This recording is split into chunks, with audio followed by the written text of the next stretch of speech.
happened? What has transpired here at the First Bank Center here in Denver, Colorado? It wasn't just a big night of fight. It was a big night of memorable moments. Conor McGregor with us here in Denver, Colorado. Look, left hand from Rockhold. Right hand, right back from Mike Perry.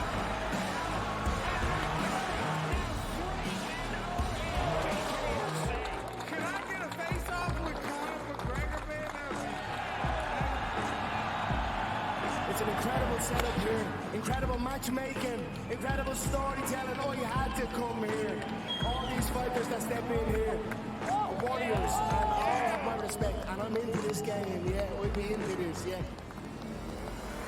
And we are live here in the Maverick Center here in Salt Lake City.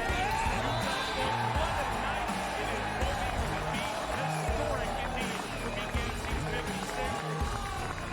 Whoever's the king of violence right here, this is going to be a great fight. Early on the turn. Right hand from Mike Perry. Double jab. Who's the king of violence? I am! Combat fighting in its purest form, bare knuckle fighting in the city of angels.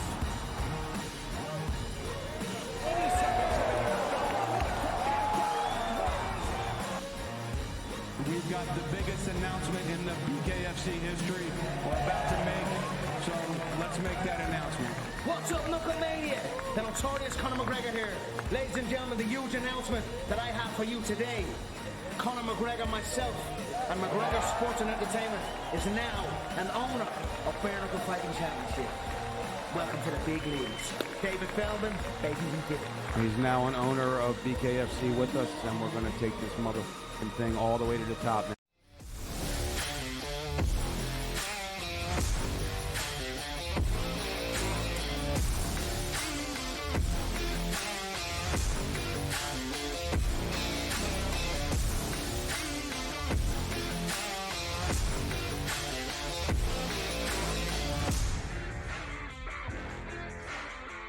And welcome in. It's InGame Live Prime Time at a wonderful Wow Wednesday. Scott Wetzel, Dave Sharapan, and for the next 2 glorious hours, right up until 10 p.m. Eastern Time, rocking the Red Sox tonight. How about that? As we try and make some shekels with the boys in Vegas. Yes, baseball. We got Olympics. We got the White Sox back to being the White Sox. Got some preseason football tomorrow. That games will be already started by the time we come on the air tomorrow, so we might as well talk about them tonight. And don't look now, folks, but here come the Arizona Diamondbacks. Will history repeat itself, Mr. Sharapan? As they are on fire, sweeping a doubleheader from our Cleveland Guardians today in Cleveland. How are you, my friend? Pretty good. Good to see you. Yesterday, we kind of saved history, not made history, with the A's and the Black Cloud play of the night and everything else that we did. Same game parlays. I came full gear, top to bottom, in the A's stuff. Took them down. Hence me wearing the Red Sox stuff today. So the White Sox win it 5-1. Cannon pitches good. So don't get excited yet about me wearing the Red Sox stuff. We have a couple hours to get through. There's really no better team right now in baseball, hitting-wise, than your Red Sox. So I don't know. I mean, I know where you're from, where you're a fan of, and everything like this. I said, what am I going to wear tonight? Well, we'll see what we can do with the number 9 Ted Williams jersey. The old school Red Sox, I absolutely love this one. This is one of my all-time favorites. And, even the computer, the smart projection is for the Red Sox to win this game. They're dogs, and they're 57% to win the game from the smart projection. What say you, Wetzel? They are, I was telling Ranieri, that they are a streaky team, and they play better. Their record is better on the road than it is at home for whatever reason. To win at Kansas City, Royals are a very good home team. To win there and sweep the 3-game series against, a pretty good Royals team, that would be an accomplishment. I tell you, they're a weird team, this Red Sox team. They do things you're not expecting them to do. Win games that they're supposed to lose games they're supposed to win. I don't know with this team. To me, it doesn't have a whole lot of punch in the lineup, but you said it. They're hitting the ball all over the place. They've won 5 of 6. I got to see it to believe it. It's not really a black cloud, but I kind of like Kansas City. I mean, I don't think they're going to get swept at home. They're playing halfway decent baseball themselves, as you see there. So give me the Royals, and hopefully I'm wrong. And, I made money on the White Sox, so I'm playing with house money today. Well, not on the White Sox, but, with Oakland beating the White Sox today. So I'm playing with house money. Didn't lay the 1.5 either with the A's. I'm patting myself on the back for doing that. I was a little wise. Always nice, right? When you consider doing something, the A's lose last night. Who the heck wants to lay minus 180, 190 today again, right? But Estes pitcher is pretty good, and I said, just my luck. You know what? If I'm gonna do it, just do it. Just go ahead and lay the minus 190 or whatever it was, and they win 3-2. So I'm proud of myself. Happy I made the right decision. That's like winning 2 bets when that happens, right? You make the right decision, the bet wins, and you could have made the wrong decision and the bet loses. So it's like a swing of 2, which is good. I got it right here. Red Sox 6-4 in their last 10, 312 batting average during that time, and they've had a 5.44 ERA in that stretch, which leads me to the over. We talked ourselves through a couple bets last night. We got game 3 of a series between the Phillies and the Dodgers. We'll get to that later. We found our way to the first 5 on the Phillies yesterday. That worked out. The day before, I had called the exact score of the Phillies game. It was 5-3, then 6-2. And there's another total today that, that we'll talk about. The odds makers and stuff said that Phillips and Stone sounds like a law firm. I think Phillips and Stone Associates, right? Yeah. That sounds like an over. And the odds maker said, if you want to bet over, you're going to bet over 9 tonight. So I saw that's for later. Yeah, that's that, right? The stories of the late games tonight, and there's only 4 left that haven't started. But, the Phillies have lost 7 of 9, but won last night. And the play would be the Dodgers on the side right now. I still like the Phillies. But did you see the total in the Tigers and the Mariners game? How did that work out last night with a total of 6 in a game that was supposed to be played in a hurricane-type wind? Yeah, over. Right? I mean, what do we got? Mickey Lolich and I'm stumped. Is there a good Seattle pitcher that I'm free? Felix Hernandez, right? Little modern school.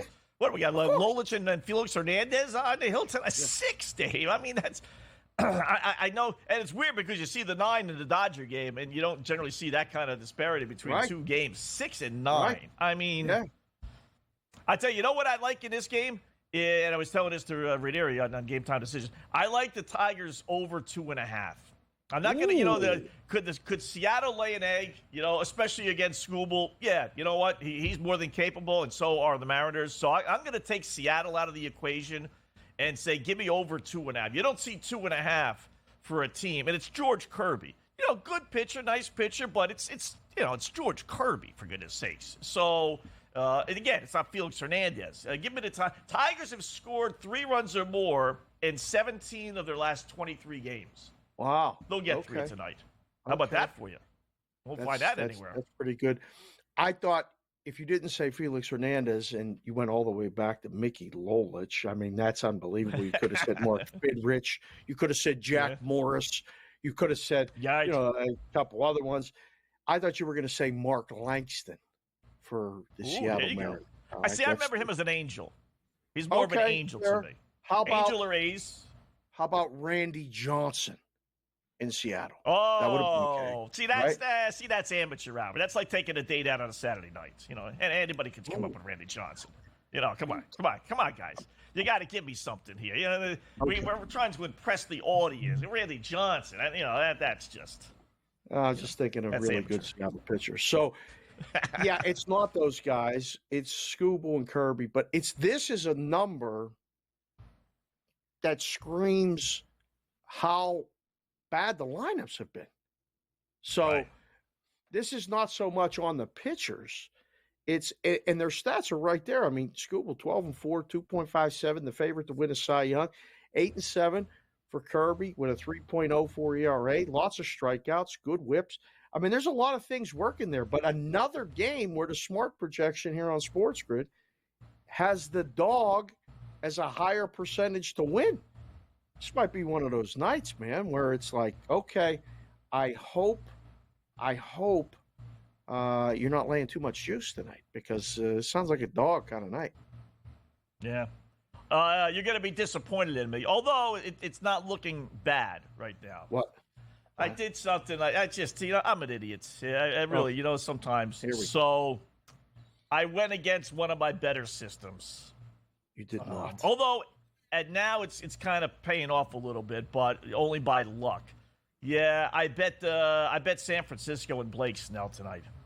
Guy's been on fire, Dave. His last 5 starts, the system, he pitched a no-hitter last game.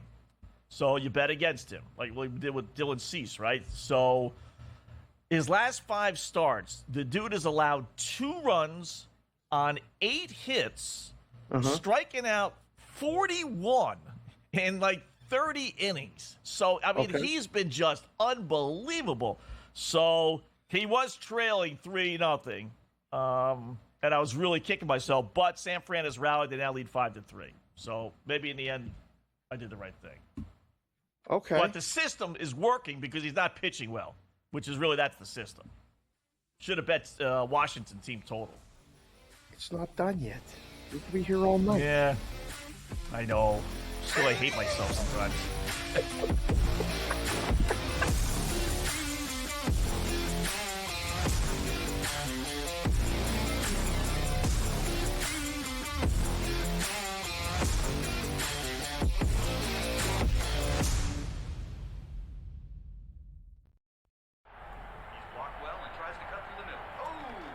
Your gut says Miami is going to win, and you should take the over. Your gut also said your NFT selfies would only go up in value. They didn't. But your head is on SportsGrid and knows the QB is in concussion protocol. The backup has a 45 QBR against the zone coverage. The New York D has the most sacks in the league. So yeah, trust your head. It's smarter to be on SportsGrid. There is going to be an energy to game time decisions that you will feel night in and night out. We're going to go through every single thing, and I've got a great team behind me that's going to help me get the job done. I want this to be the place that people come to. We are going to hit every single one of those markets that you need to know about. There is not going to be a better place, I promise you, than Game Time Decisions. We will have everything at our disposal, and we will use that to our advantage. I'm Kevin Walsh. Tune into Game Time Decisions from 6 to 8 p.m. Eastern on SportsGrid.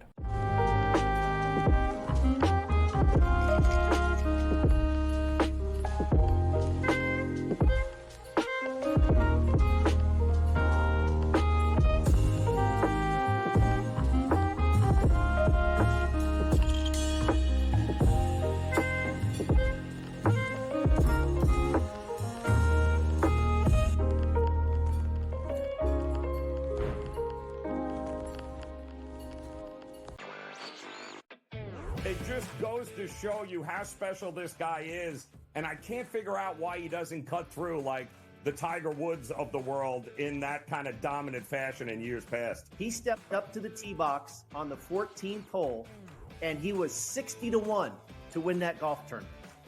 You know, he was trailing by 6 shots, and he comes out on top. Newswire, only on SportsGrid.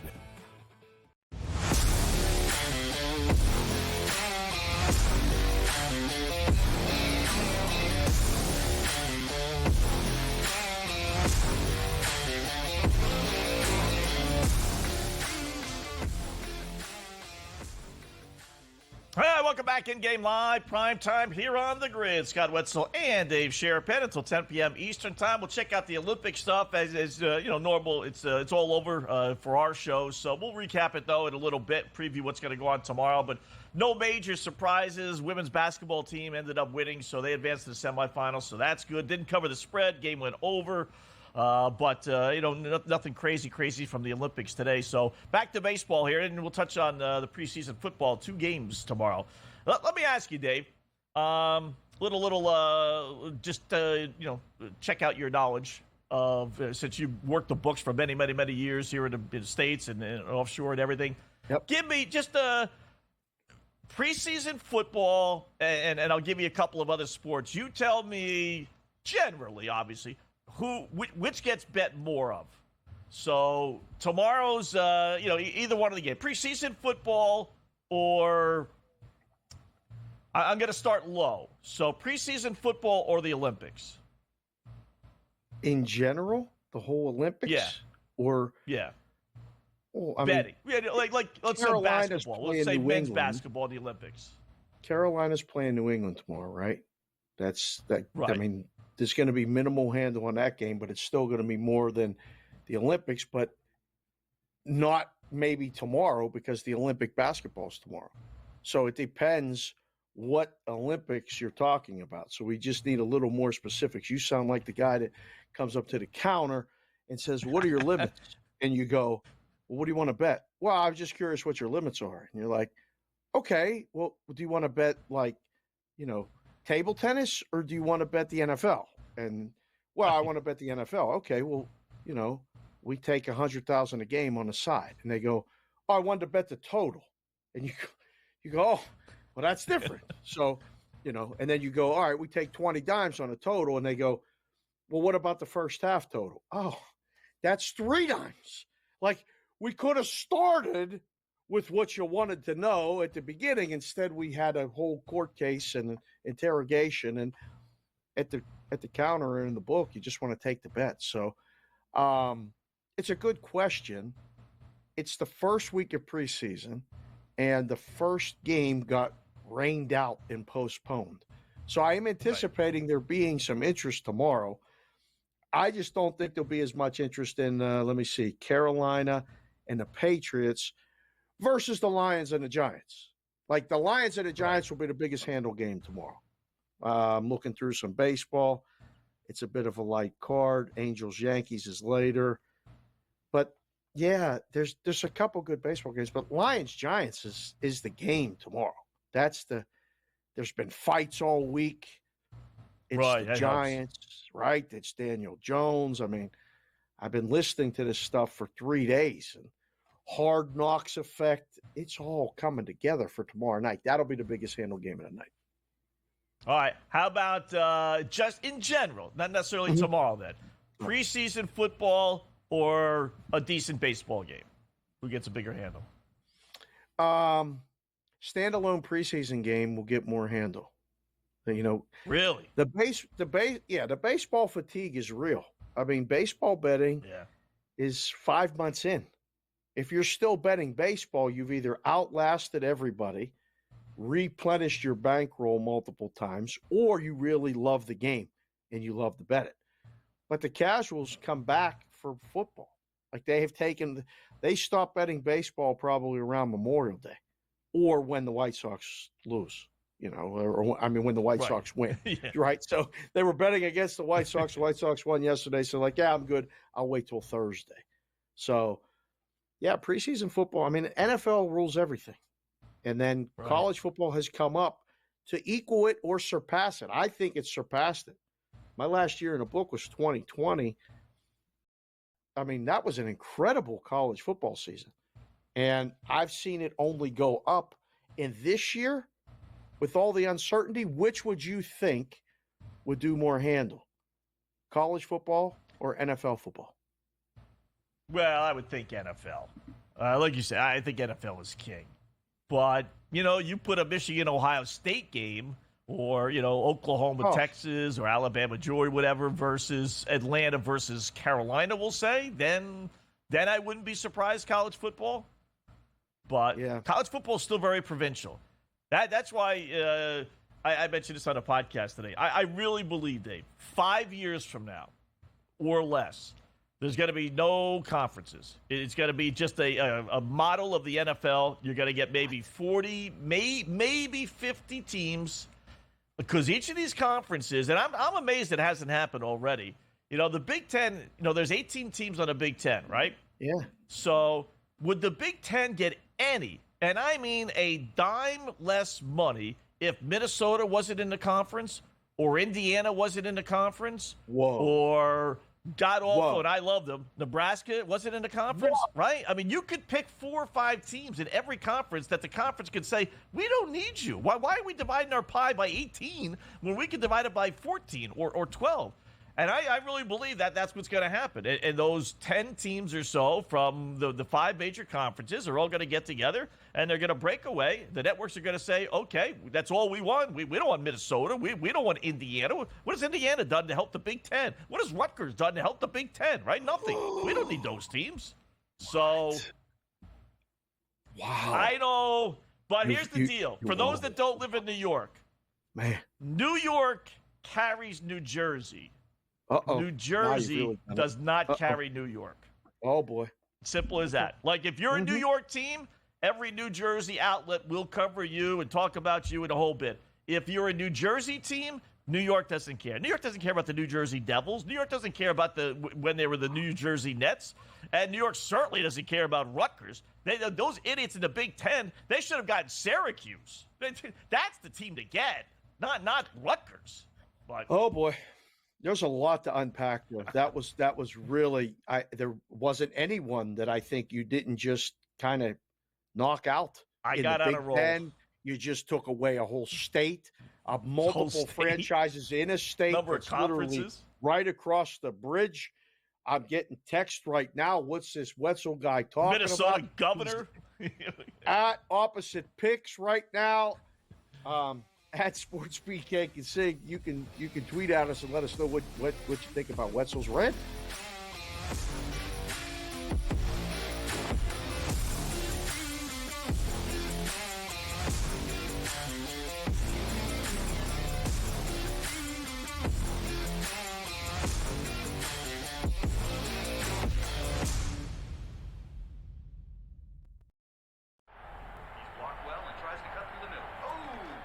Your gut says Miami is going to win, and you should take the over.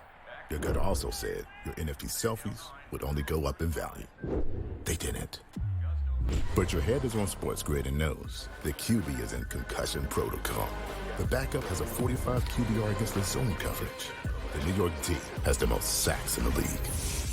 So yeah, trust your head. It's smarter to be on SportsGrid.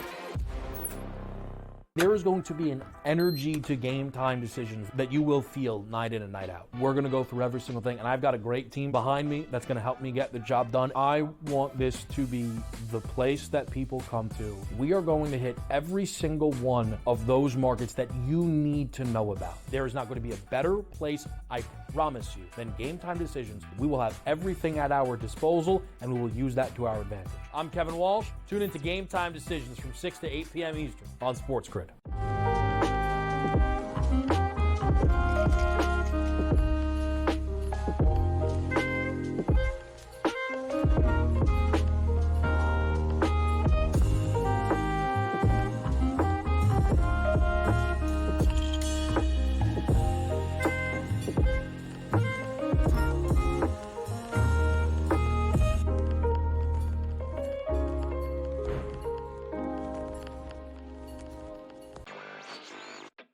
It just goes to show you how special this guy is, and I can't figure out why he doesn't cut through like the Tiger Woods of the world in that kind of dominant fashion in years past. He stepped up to the tee box on the 14th hole, and he was 60-1 to win that golf tournament. You know, he was trailing by 6 shots, and he comes out on top. Newswire, only on SportsGrid.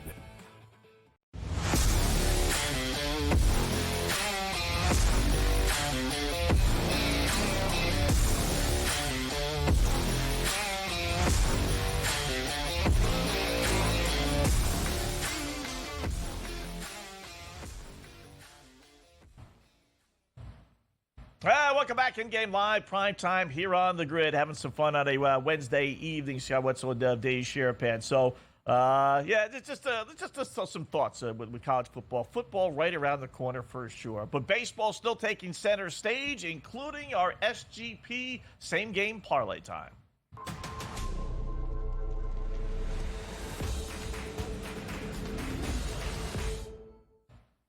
All right, let's go a couple of games that have yet to start. So let's pick one. We're going to go with the LA Dodgers, Dave, and the Philadelphia Phillies. Listen, I understand it's basically a toss-up game, but I'll take the Dodgers. You want to give me the Dodgers at home, laying $140 or so? Give me it. I'll sign up for that any day of the week. Philadelphia has a right-handed pitcher on the mound, so you know what that means. You got to play Shohei Ohtani's numbers, and boy, they jack these numbers up. It's just a crime. Shohei Ohtani, not one base now, 2 bases, which is a double, 2 singles, home run, minus 160 for 2 bases. Oh, my goodness, right? Give me Ohtani, 2 bases, minus 160. Give me Ohtani an RBI. Give me Freddie Freeman an RBI at plus 135. And if Freeman gets an RBI and Ohtani's getting an RBI, chances are pretty good the Dodgers are going to get over 4.5 runs. So give me over Dodgers 4.5 runs. So 5 pieces pays $6.29 or so, depending on when you put it in, where you put it in. So Dodgers, Ohtani RBI, Ohtani 2 bases, Freeman an RBI, and over 4.5 runs. LA Dodgers 6-1. Very, very Dodger heavy tonight with that. Yeah. I was going to have you ask me what the price was on Ohtani 2 bases, and I would have told you around minus 130. So, yes, it's probably absurd that it's minus 160. Yet, of all the pieces to involve in the parlay, you still did it and told everybody right here on SportsGrid where millions of people are watching. So now the book knows that no matter what we make the price, Wetzel is representing the people. He's going to use it. So if you keep using this when you know it's priced incorrectly or, they've overstepped their bounds, they're going to keep doing it. All that being said, he's probably going to hit a double or a multi-base. I know. Where he's gonna, right. Like, all that being said, that's the one I think I like the most, right? Like, how do you not bet that or involve that? The total runs might be a sweat, if they get 4. Although I like the game over. So you're going to be live. There's no question. You're going to be live to that tonight. Wow. Profar just got hit with a pitch for the Padres against the Pirates.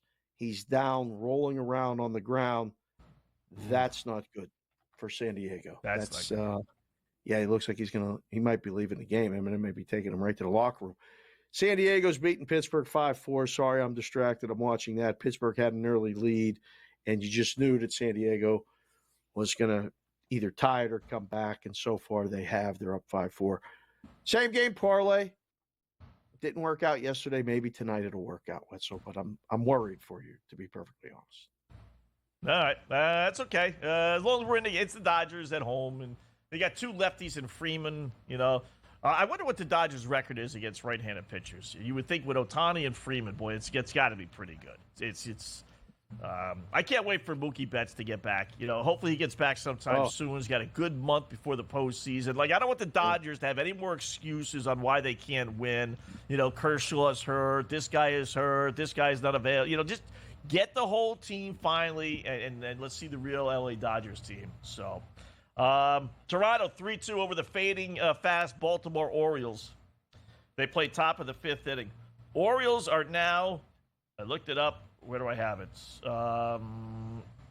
They're not you good. Just can't wait to bury this team. You just want this team to go away. You sound like a Yankees fan. Well, if I'm not going to have the Red Sox win the division, I can't have Baltimore. I can live with the Stankies, even though I root against them, obviously. But at least, okay, it's the Stankies, But if it's Toronto or Baltimore, then that, really exasperates the issue that the Red Sox aren't winning. So 10-24 their last 34 games. This team's crying out for help. Wow. You can make some trades still. Just got to clear waivers. If teams want to spend some money, August 31st, right? I don't still think got a couple there's any weeks. more trades.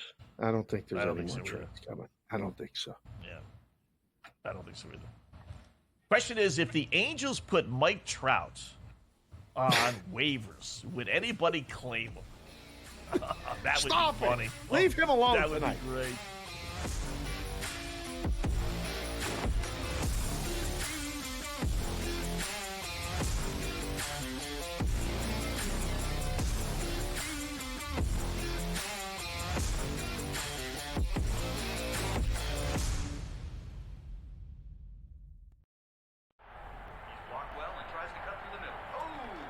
Your gut says Miami is going to win, and you should take the over.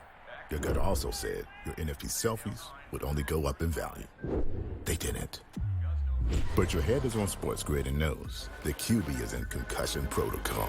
The backup has a 45 QBR against the zone coverage. The New York D has the most sacks in the league. So yeah, trust your head. It's smarter to be on SportsGrid. There is going to be an energy to game time decisions that you will feel night in and night out. We're going to go through every single thing, and I've got a great team behind me that's going to help me get the job done. I want this to be the place that people come to. We are going to hit every single one of those markets that you need to know about. There is not going to be a better place, I promise you, than Game Time Decisions. We will have everything at our disposal, and we will use that to our advantage. I'm Kevin Walsh. Tune into Game Time Decisions from 6 to 8 p.m. Eastern on SportsGrid.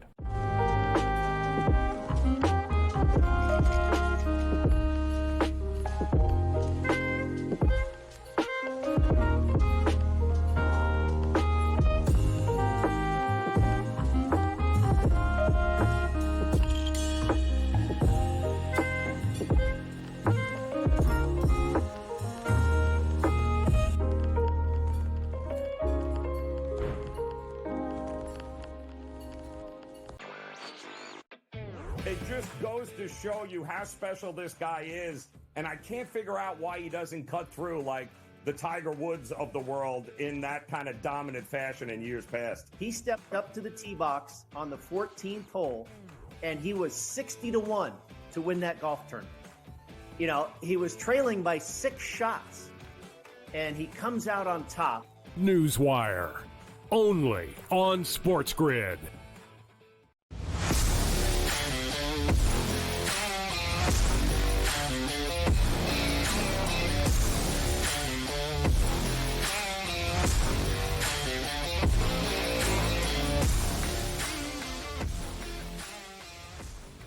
Welcome back. In-game live, prime time here on the grid. Scott Wetzel and Dave Sharapan. We'll put the baseball aside for just a couple seconds, spend some time on the Olympics today. Final medal count after today, Dave. We have 94 medals. Team USA does. That leads everybody. 27 gold. That leads everybody. 35 silver. That leads everybody. And 32 bronze. That leads everybody. So, been a pretty successful Olympics so far. We got the women basketball team knocking off Nigeria. Again, they won, didn't cover, but I don't care because I got them to win, laying monster odds. So they advanced to the semifinals, 88-74. You see there. So nice job by Team USA.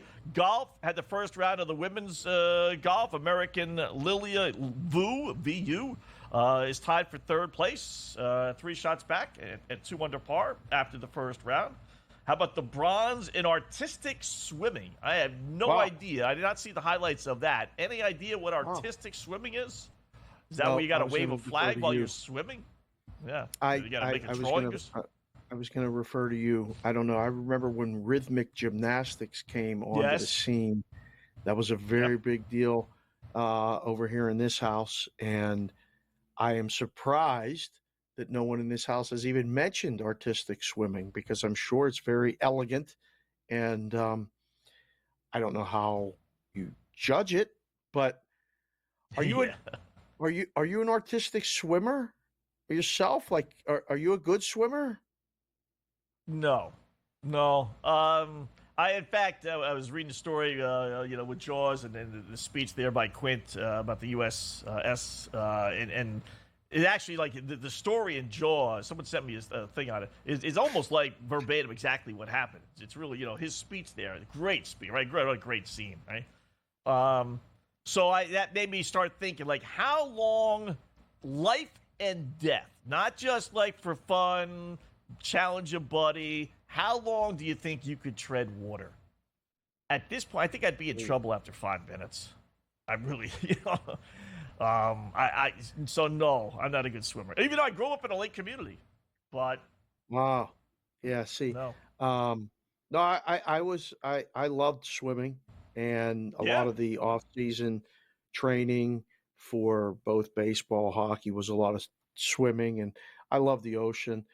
I could tread water for a while. I mean, I don't know if I could do it today, but I could build up to, I don't know. but life or death, we're going to be there a while. I mean, I'm going to be treading water, Wes. So 5 Good minutes, for you're you. just going to be like, I'm done. That's it. Come throw me the Well. life vest. Come on, life or death. You better get in that water and float.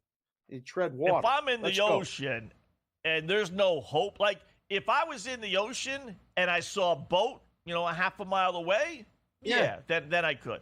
But if I'm in the ocean and I don't see anything and there's no hope, could you play a water polo match? So those guys are treading water. We had Doug Kazarian on last week. He played water polo. We've talked a lot about this skill set of water polo. I don't know if I could play water polo because of the physicality of it that goes on under that water. There's a lot of physicality to water polo. Yeah, physicality. There's a lot of guys. How is it that you think you can stay afloat forever? Kicking. I don't, but I'm thinking I could easily win in water polo. I think I'd be a great water polo player. You get the ball and you hold it over your head and you just kind of jump up and you shoot. What physicality? Were they kicking each other underwater? I read that too before about physicality. Like somehow or another, it's physical. How is it physical? I don't get that. I would. So I think I would do well. We got the men's 400-meter final. We got the gold. Quincy Hall, not that long ago, as a matter of fact, ended up winning the gold. So good job by him. We got the steeplechase, 3,000-meter steeplechase. Got the bronze to Team USA. So cha-ching. Okay, we got that. Okay, we're back. Yep. We took the gold in women's team pursuit. And then Katie Moon got the pole vault silver. So it's just some of the medals today. Weightlifting, we got the bronze, 61 kilometers.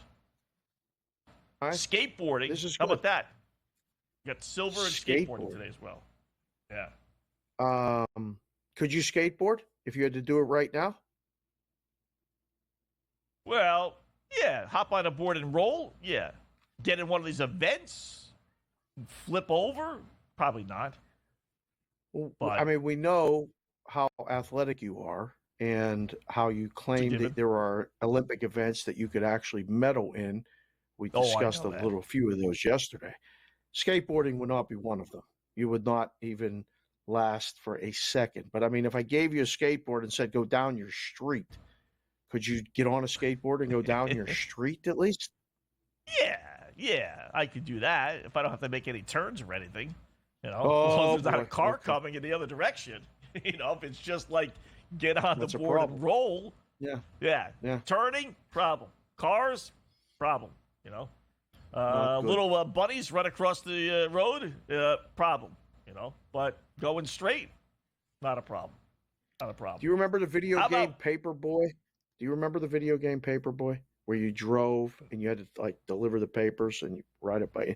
That's what happened. No, you had to avoid bunnies jumping out, dogs coming out, different things like that. Yeah, I just had a memory of that when you said skateboarding, things like that. So if you remember the movie or the video game Paperboy, give us a quick shout out. That was a really good video game. I'm surprised you don't remember that. That's from our era. Yeah, no, I don't actually. I was never really into videos. Atari, with the football, or Atari with the ping pong. They're real basic, right? But I was always a game guy.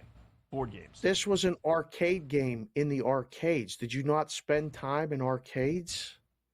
Pinball. I'm old school. Pinball machines. Oh, so when you come to Vegas, I'm going to take you to the Pinball Hall of Fame Museum.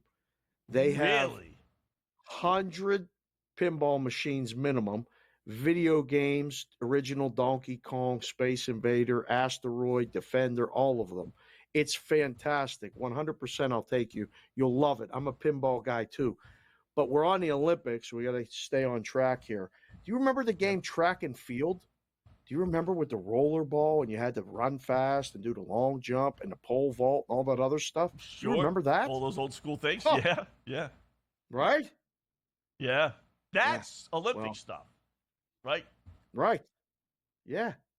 And I mean, look at these gold medal final odds for the 200 meter. I mean, this is a wrap. I don't even need to watch it. This will be a big upset if Noah Lyles doesn't win it based on these numbers. I don't think there's a chance that anybody could beat him unless he falls down. I don't want to say minus 600 is an absolute lock, but my goodness. In an event like this, not knowing one guy in there, do you see any odds that you like, you know what? I'm going to take a shot. No. I know Buck Trends are minus 6 to 1. Yeah, that would be. I don't know if I would necessarily lay that, because I think if you could put him in a parlay with the men's basketball team, like the men's basketball team was 6 to 1, I think there's probably a better chance of the men's basketball team losing, right? Yeah, I can see that more than this guy. I disagree. I think it's this is, if that price is the same, you think the men's basketball team is going to lose? No.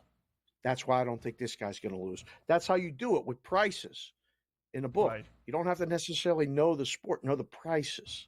Just something to keep in mind. By the way, the Dodgers are 40 and 36 against righties. 40 and 36. That's it? That's it. 40 and 36? Believe it or not. 26 and 13 against lefties. That makes no sense.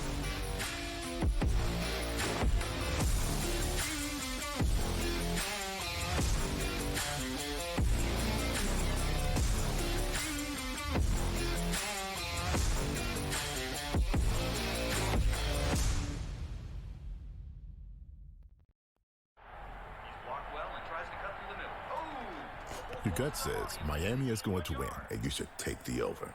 Your gut also said your NFT selfies would only go up in value. They didn't. But your head is on SportsGrid and knows the QB is in concussion protocol.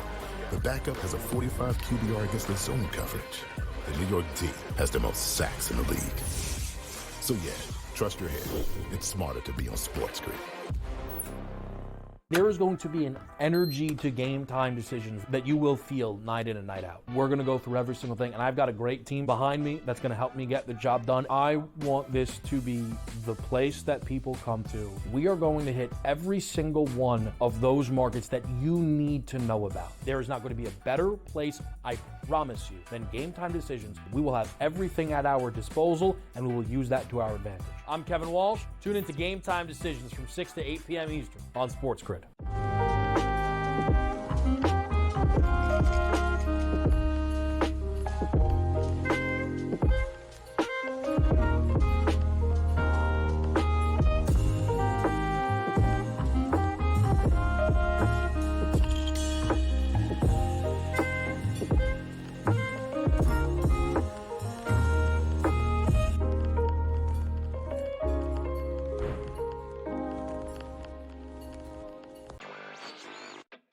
It just goes to show you how special this guy is, and I can't figure out why he doesn't cut through like the Tiger Woods of the world in that kind of dominant fashion in years past. He stepped up to the tee box on the 14th hole, and he was 60 to 1 to win that golf tournament.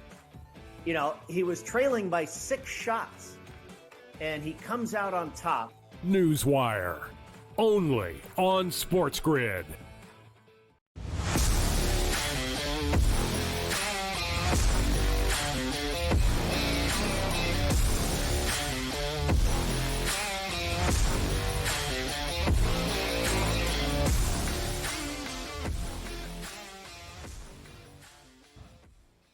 Welcome back in-game live prime time here on the grid. Checking out some Olympic action from today and now a little bit for tomorrow, in which this is now we're getting to the real, like you said, Dave, the real kind of track and field stuff. All the goofy events, not to put these athletes down, but is a skeet shooter really an athlete? I mean, let's face it. Yes. So, well, what? Those guys can shoot. I will say that, but that's one where I could win. You give me like an hour and a half or so of practice. You can't even see the monitor across the studio. How are you going to shoot? That is true. Like I have no idea what they're about to show. Your days of shooting anything are done. Forget about instinct. I'm like the pinball wizard, blind and deaf, dumb, deaf, and blind. Yeah, remember the song, Pinball? That would be me skeet shooting. It would be just, you see the skeet go, and I would just electronically follow it. Boom, bang. By feel? Absolutely. You're going to get a gun and hit the skeet shooting by feel? Yes. Vinny, are you listening to this? Matty G, are you here? Hey, listen. Get to the I hurdles, was thinking guy. Yesterday, I can't believe I buried the lead here. With me climbing up the wall there. And by the way, the guy did it in less than 5 seconds, right? But listen, Incredible. He's got nothing on me. I've been married for 25 years. My wife has been driving me up a wall for 25 years. You think I can't go up that wall? What are you kidding me? I mean, are you serious? 3 seconds. Boom. Gold medal. Like Spider-Man. Yeah, but you're going to be like Spider-Man climbing up a wall. Can you jump over a hurdle? As long as my wife is there. And you got to bring my wife. So Team USA's got to pay for my wife. She's got to be there, and she has to be talking to me. And then, boom, there I go. Right up the wall I go. Right up the wall. Mrs. Wetzel watches the show. This is great. Listen, I can't wait to meet her. This is awesome. Yeah. Can you jump over a hurdle right now? I mean, can you, the men's 110-meter hurdles final, Grant Holloway is minus 1,200, okay? Monster favorite. Could you jump over a hurdle? I did jump. Don't ask why, because as I was about to jump, I'm like, what? Am I a freaking idiot? Before my last basketball referee game on Saturday or Sunday, one of the 2 days, I tried to jump up and touch the net. And I did. But as I'm coming down, I'm thinking to myself, that was not smart. That was not smart, right? I survived. I did hit the bottom of the net. So could I go over one of these hurdles, though? That I might not be able to do. You had time to think that this was a bad idea before you came down from touching the net? I did. I mean, either the brain's working fast or you really had some air time. I mean, I'm impressed with both. How about the women's 400-meter hurdles final? Look at this. Minus 1,200, minus 1,200. Put them together, and what does that pay? Nothing. That's a tough bet, right? It's crap. All right. That's not good. That's not even a parlay piece. All right. How about this? We're going to put Grant Holloway. He's minus 850 on FanDuel, so maybe they're asleep at the wheel. So put it in now. Minus 850, and then we're going to team him up with Team USA's women's 4x100 medley relay. Minus 450. They allow you to parlay that. Minus 274. Okay. That's I could tolerate that one. I love that. Want to go one more? 4x100. I love that medley relay thing. I love Me too. That's pretty cool. That's a fun one to watch. Passing a baton. Did you ever run track? Did you ever learn how to pass the baton, like run and then run with the guy and then hand it off, put it in there like that? You didn't run track? All of your athletic prowess, you never ran track? I hate running.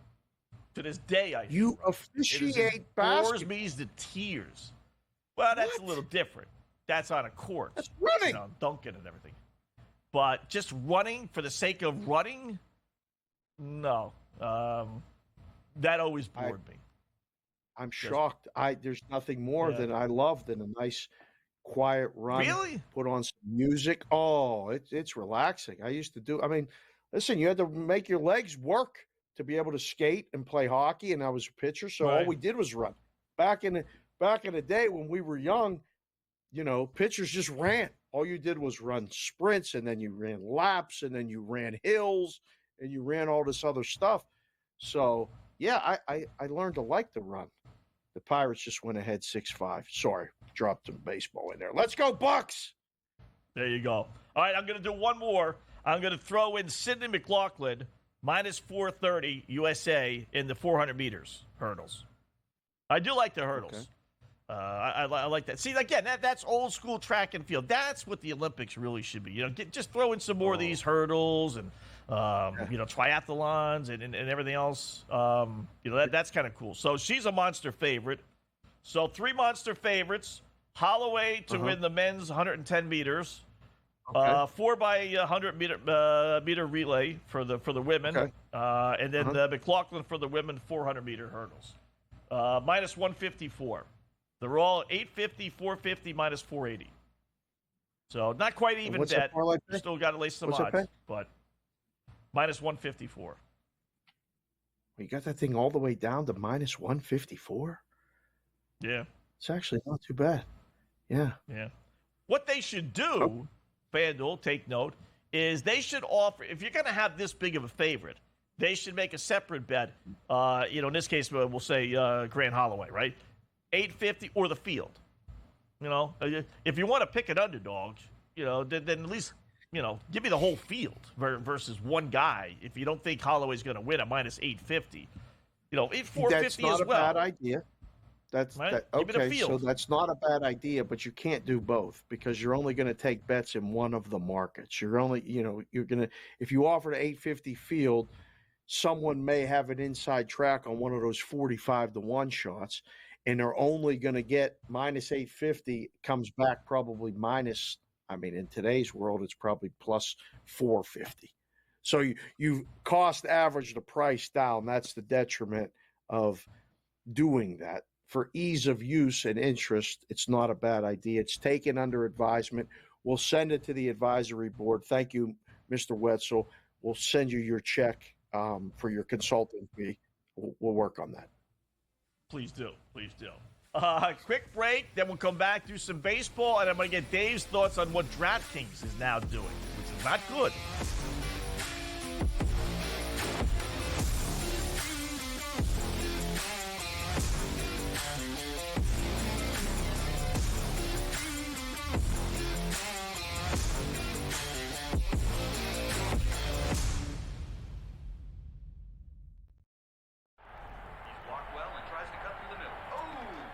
Your gut says Miami is going to win, and you should take the over. Your gut also said your NFT selfies would only go up in value. They didn't. But your head is on SportsGrid and knows the QB is in concussion protocol. The backup has a 45 QBR against the zone coverage. The New York D has the most sacks in the league. So yeah, trust your head.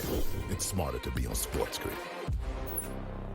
There is going to be an energy to game time decisions that you will feel night in and night out. We're going to go through every single thing, and I've got a great team behind me that's going to help me get the job done. I want this to be the place that people come to. We are going to hit every single one of those markets that you need to know about. There is not going to be a better place, I promise you, than Game Time Decisions. We will have everything at our disposal, and we will use that to our advantage. I'm Kevin Walsh. Tune into Game Time Decisions from 6 to 8 p.m. Eastern on SportsGrid.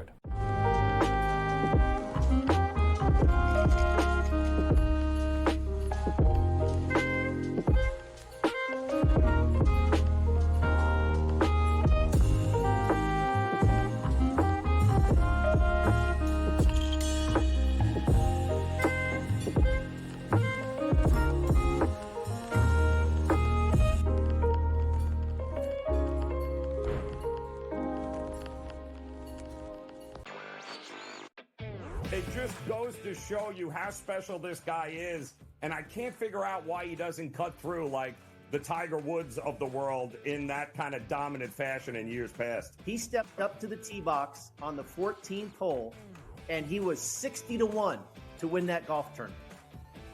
He was trailing by 6 shots, and he comes out on top.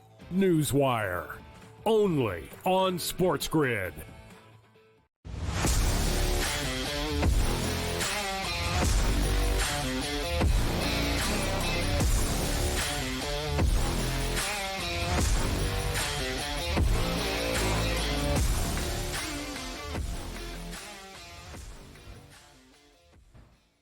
All right, welcome back. InGame Live, prime time here on the grid. Boy, fast hour. Let's get some baseball stuff, and I do want to get Dave's thoughts on reading what the DraftKings proposed. Was it last week or maybe early this week? What's today? Wednesday. On vacation, it kind of screws it all up. So we'll do all that here before we close out hour number 1. And, your Pirates, by the way, just took a 6-5 lead. And here come the Cincinnati Reds. We got some hope with some of these bets. All right, first up, before we do all that, let's do a little Black Cloud action play of the day.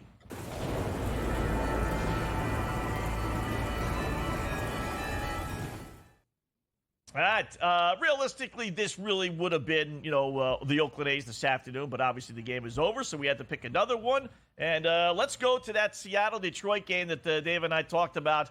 We're going to go not necessarily who's going to win, not even going to mess around with not even going to mess around with the over 6. I'm going to go over Detroit minus 138, 2.5 runs.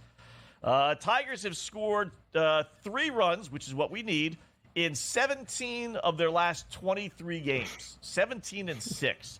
George Kirby games that he pitches has given up 3 runs or more, not necessarily him, but the team, in 14 of the 23 starts he's made this year, so 14-9.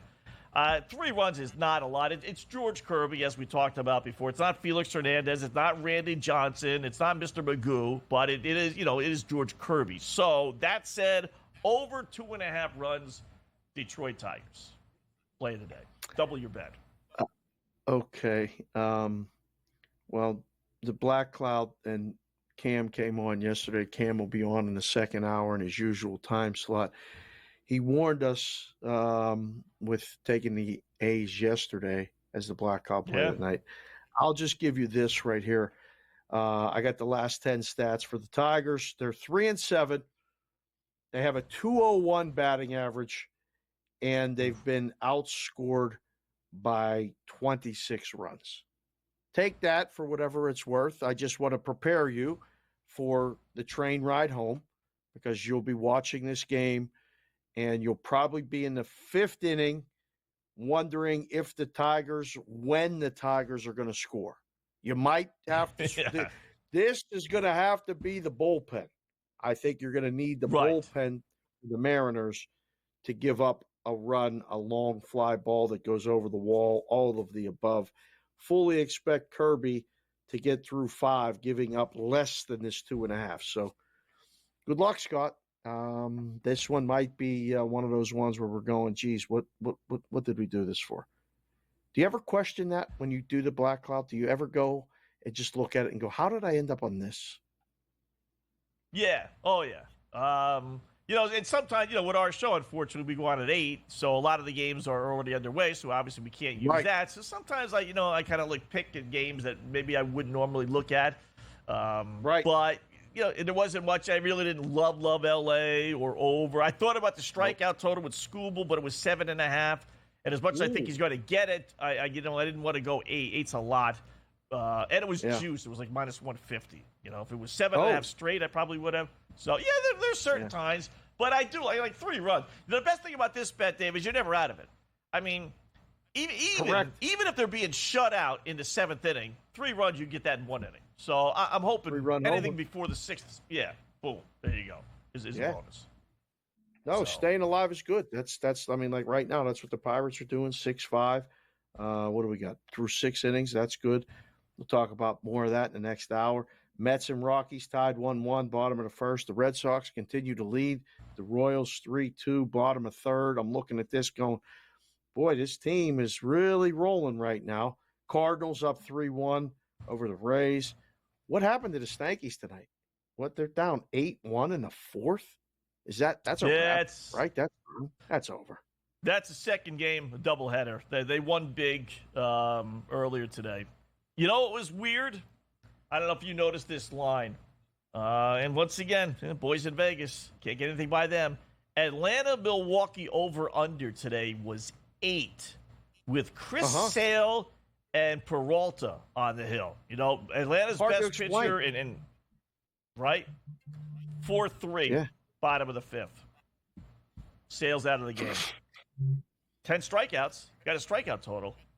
8 That's for an Atlanta Braves. The number 1 under team in all of baseball, Atlanta, 8 with Sale on the hill and Peralta, 4-3 in the 5th. You see the way the Brewers are hitting. It's more, and you have to bump it up. Lineups are hitting, you have to bump it up. Yeah. Bump up the line and bump down my bankroll. Thank you very much, Atlanta.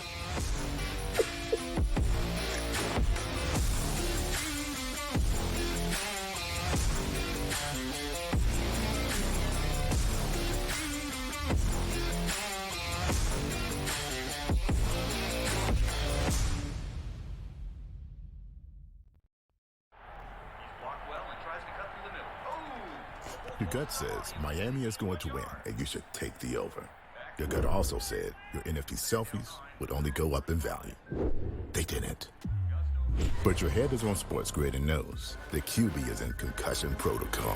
The backup has a 45 QBR against the zone coverage. The New York D has the most sacks in the league. So yeah, trust your head. It's smarter to be on SportsGrid.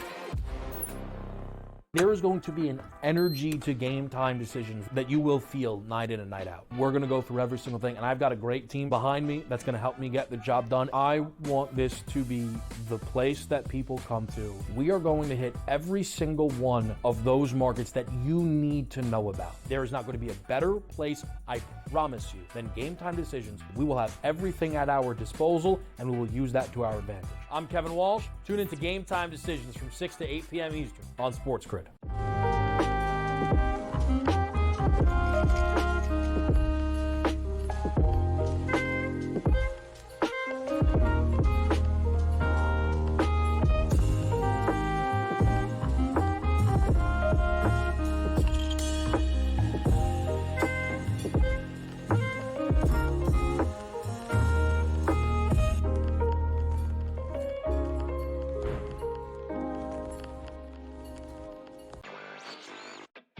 It just goes to show you how special this guy is, and I can't figure out why he doesn't cut through like the Tiger Woods of the world in that kind of dominant fashion in years past. He stepped up to the tee box on the 14th hole, and he was 60-1 to win that golf tournament. You know, he was trailing by 6 shots, and he comes out on top.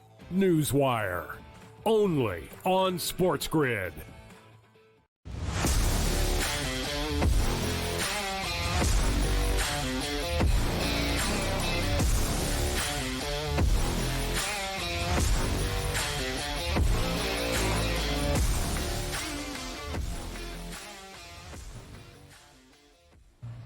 And welcome back, in-game live, prime time on the grid on a wild, wonderful Wednesday, hour number 2. Scott Wetzel, Dave Sharapan, getting into a little baseball, a little Olympic action, which is finished up for the day. We'll just kind of preview things. Cam Stewart will join us in about a half hour or so. We'll go over the first round of the women's golf and any other thoughts he has on baseball and anything else that's going on in the world of sports. You know Cam, he always brings it. And I do want to get his thoughts on what DraftKings is proposing, Dave. I don't know if you saw that or not. Did you see that story about DraftKings?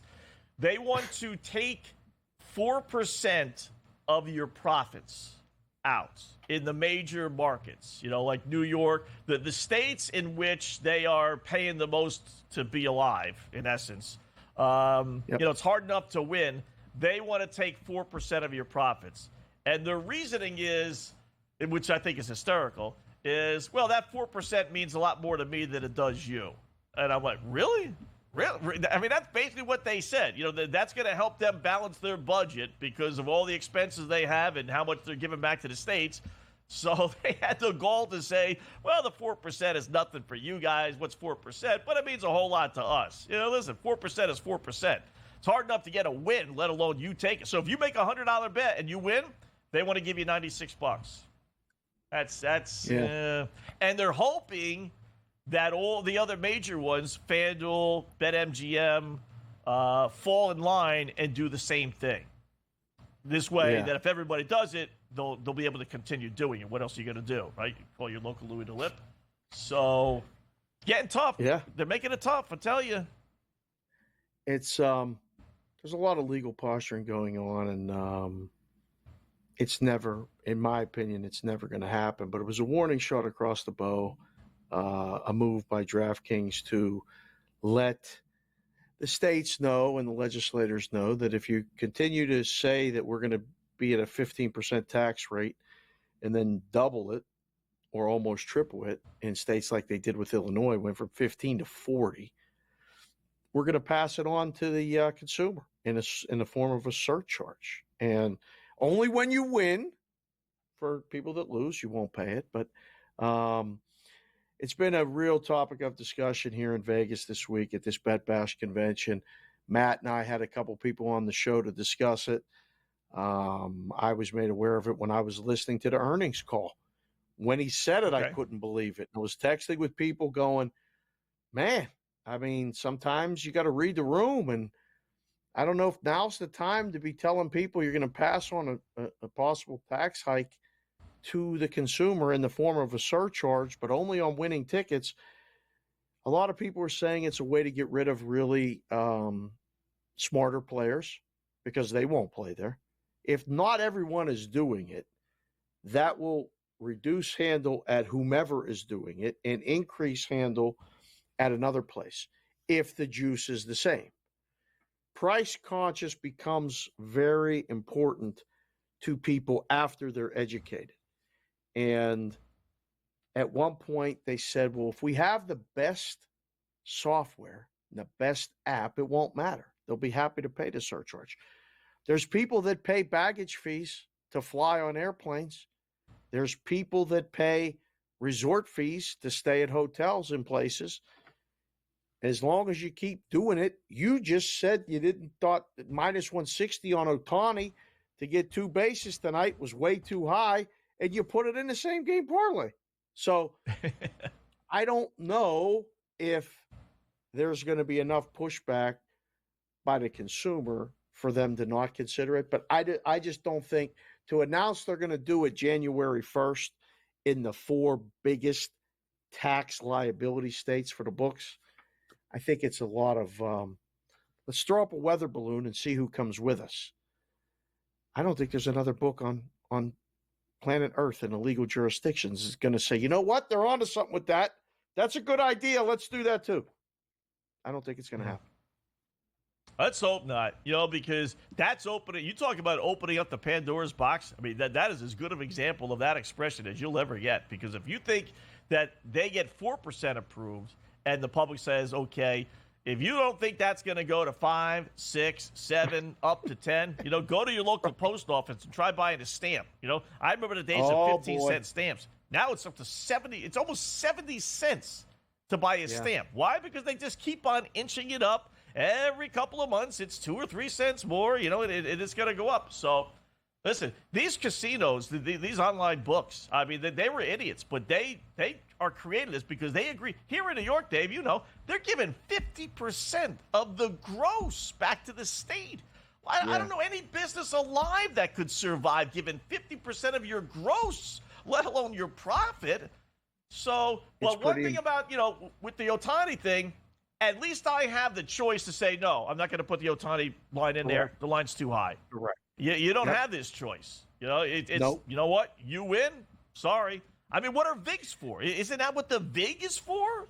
I mean, take a look at some of the VIGs now in these baseball games.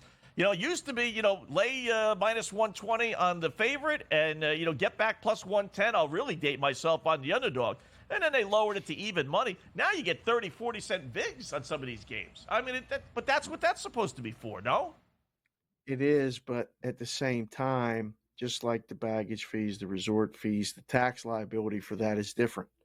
So, there's places in Vegas at bars, they're charging ice fees. Like to put ice in your cups. It's 86 cents. Who cares? Nobody knows, but water's supposedly scarce. So you got an ice fee. It's like that. There's different things that if you, again, this is just, we're morphing off of a sports gambling discussion, but you have to be aware of what you're buying before you buy it with anything in life. And we'll see if there's pushback. It's weird to announce it right before the busiest time of the year. And I don't know if that's going to just be kind of like I said, see who else says they want to do it or it's a good idea. I don't think they're going to do it. But a couple minutes left here in this segment. We got to go to the baseball. We got to go talk about overs for the second half. Yeah. I'm we'll do looking that at next these segment. teams. Yeah. Oh, save that? All right, Okay. let's run. Yeah, because I know we're not going to get through it all. So, okay. Spend some time, I suppose, on the games themselves. Oh, by the way. So, your Padres up 6-5. All right. Minus 620. What'd I say? You said Padres. That was like a Freudian slip. Yeah. Yeah. Oops. Sorry. Now bet Padres. Maybe I know something. 4-1. 4-1 on the Padres. Bottom 7. 6-5 or 6-4 Miami over Cincinnati, but bottom of the 8th inning. They were trailing 6-0, but they're coming back. Oh, the Orioles 4-3 over the Blue Jays. Yes. I see that. See that? How about a little flyer on Baltimore? Or on Toronto? Plus 196. No? Not doing it. Nope. You're not going to convince me to do it. No, not doing it. No. Chris Sale out of the game. Braves, though, lead the Brewers 4-3, top of the 6th. Plus 130 on Milwaukee with Peralta still pitching. That's probably not a bad play. Plus a run and a half with them is probably not a bad play. Mets are up 2-1. Red Sox up 4-2. What do you do with that? I mean, I just can't. I want to look to take the Royals. I can't do it. I mean, I came on with the Red Sox. There's no way. Yeah. Boston's in one of those streaks. I told you, they're as streaky as a team. When they play bad, they play bad. They lose to the worst teams in the world, at home, on the road, on the moon. And when they're playing good, they beat a pretty good Kansas City Royals team. Maybe 3 straight. Kansas City plus 2-1. If you want to take a little flyer on them. Okay. I think the Mets win tonight. I would say Colorado, but I think the Mets win tonight. I don't think they'll lose Mets to are winning Colorado. tonight. New York Mets. Yeah. Minus 220. So, can't bet that. Maybe over, maybe like run and a half. Minus 144. Yeah. That one doesn't really jump off. Cardinals just scored 4. Lead the Devil Dogs 5-1. Bottom 5. Not bad.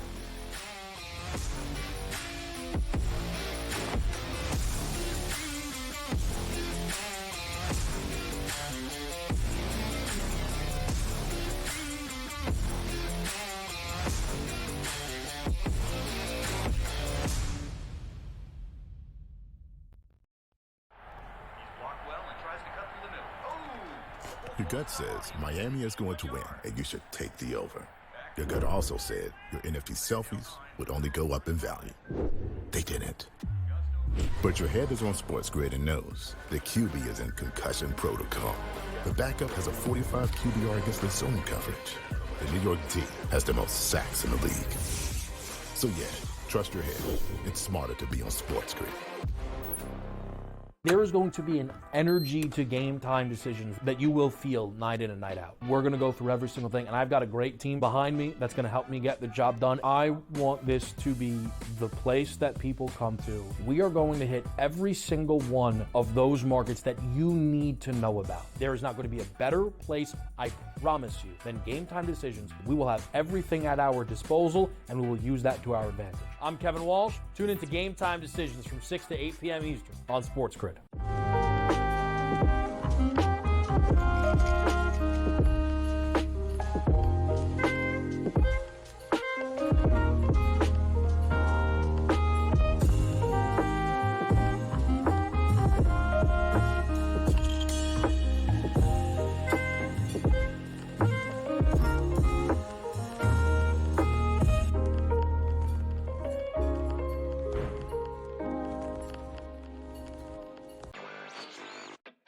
It just goes to show you how special this guy is, and I can't figure out why he doesn't cut through like the Tiger Woods of the world in that kind of dominant fashion in years past. He stepped up to the tee box on the 14th hole, and he was 60-1 to win that golf tournament.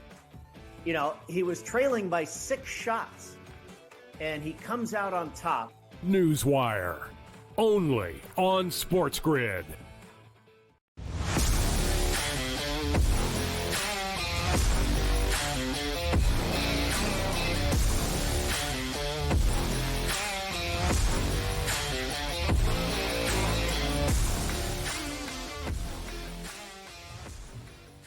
Welcome back InGame Live, prime time here on the grid. 14 past the hour. Cam Stewart in about 20 minutes. We'll do some golf, some Olympic stuff with him and some other baseball news. So we had some second half parlays, Dave. Or not parlays, but second half over-unders.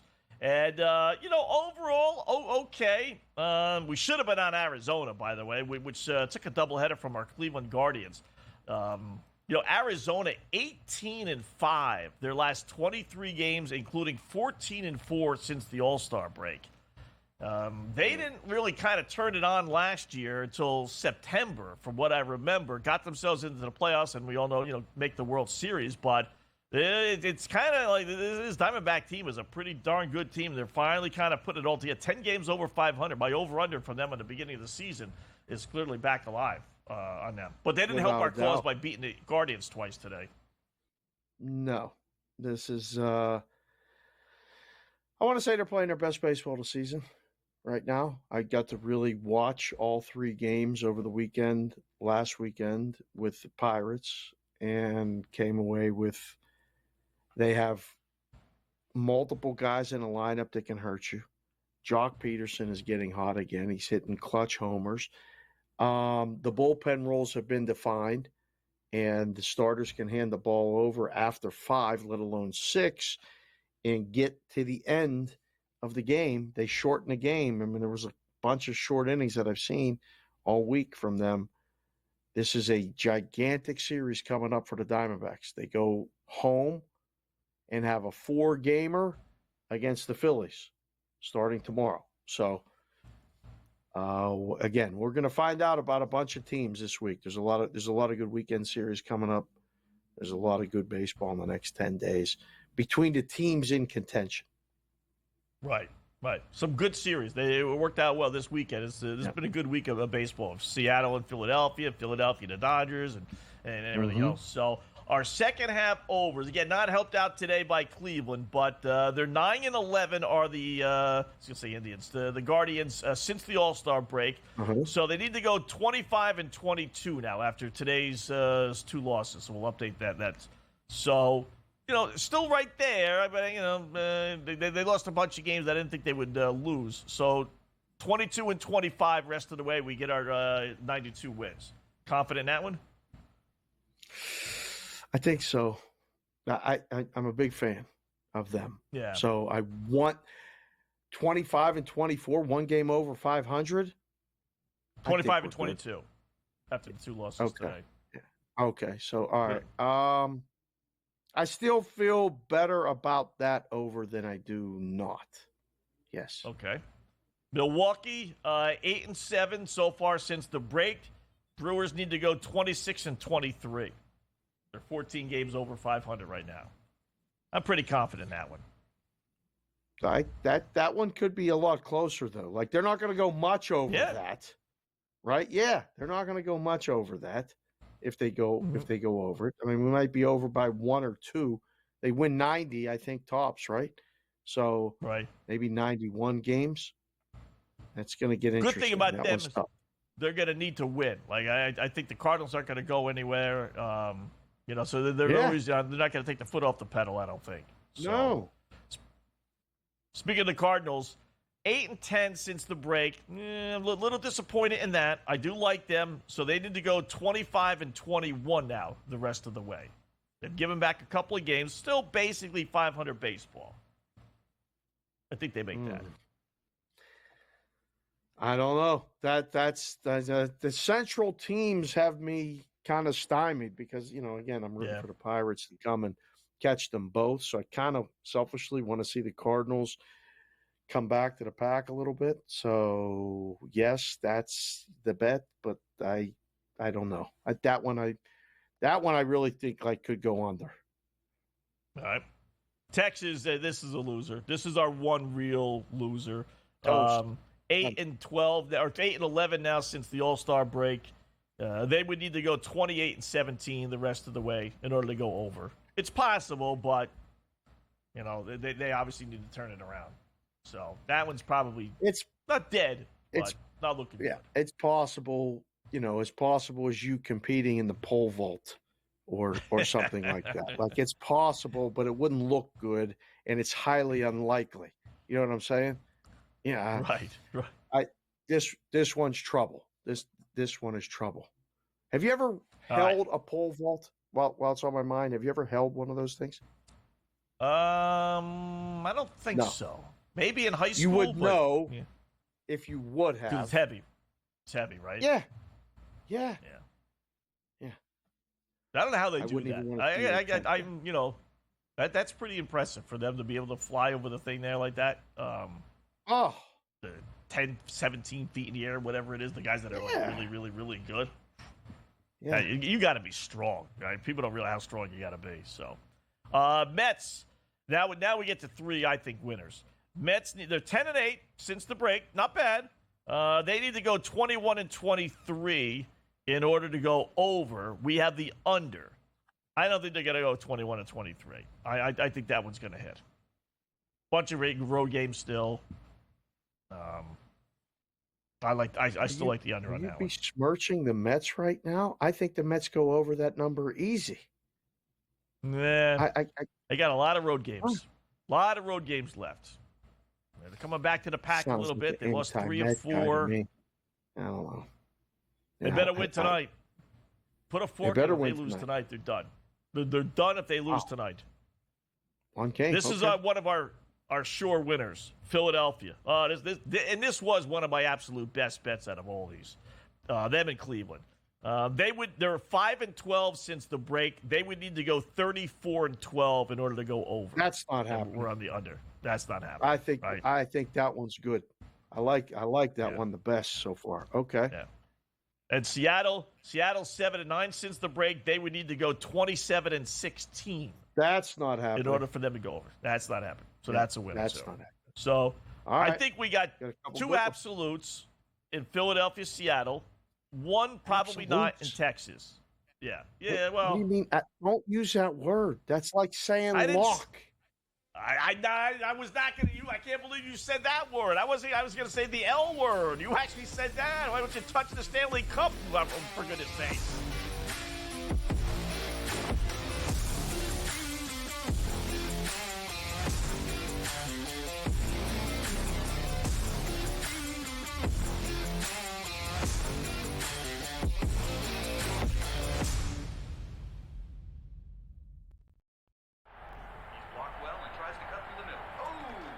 Your gut says Miami is going to win, and you should take the over.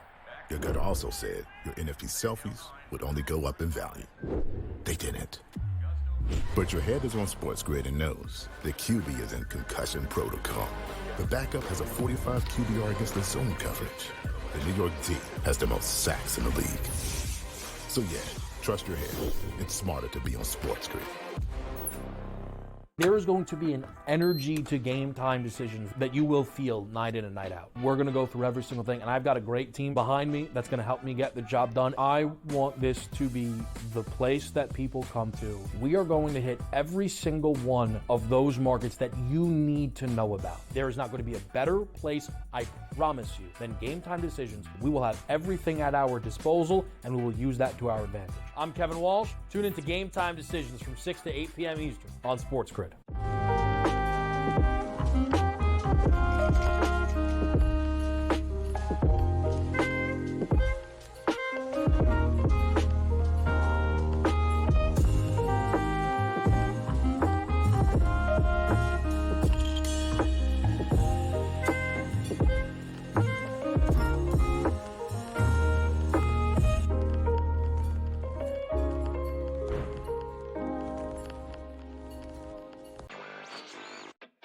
It just goes to show you how special this guy is, and I can't figure out why he doesn't cut through like the Tiger Woods of the world in that kind of dominant fashion in years past. He stepped up to the tee box on the 14th hole, and he was 60-1 to win that golf tournament. You know, he was trailing by 6 shots, and he comes out on top. Newswire, only on SportsGrid.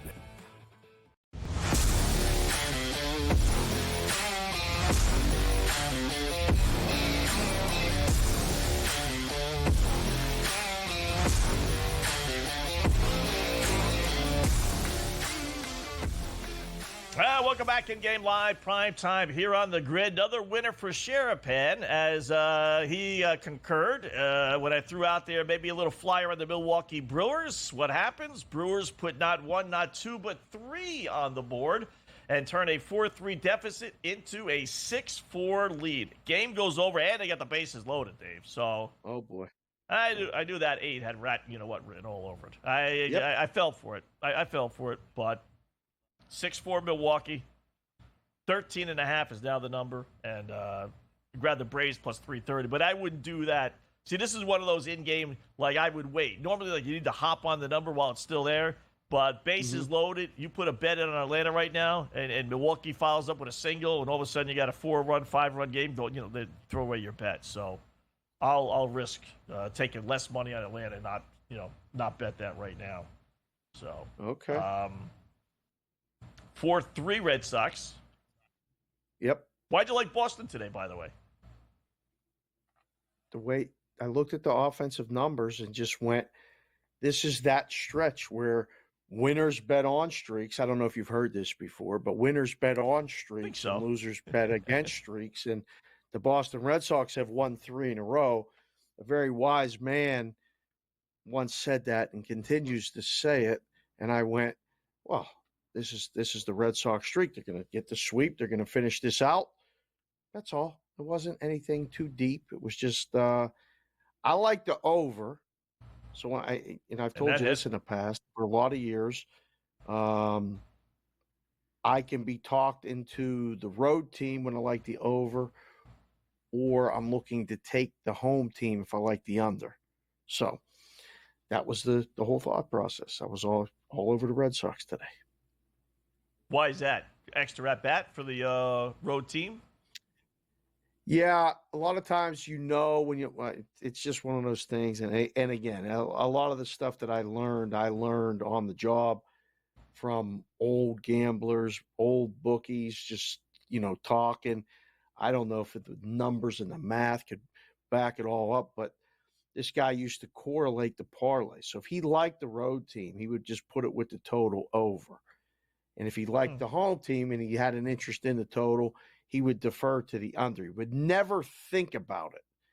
This guy used to fly into Vegas in April, and he would go home at the end of August. He worked April, May, June, July, and August. And then he went back to Italy.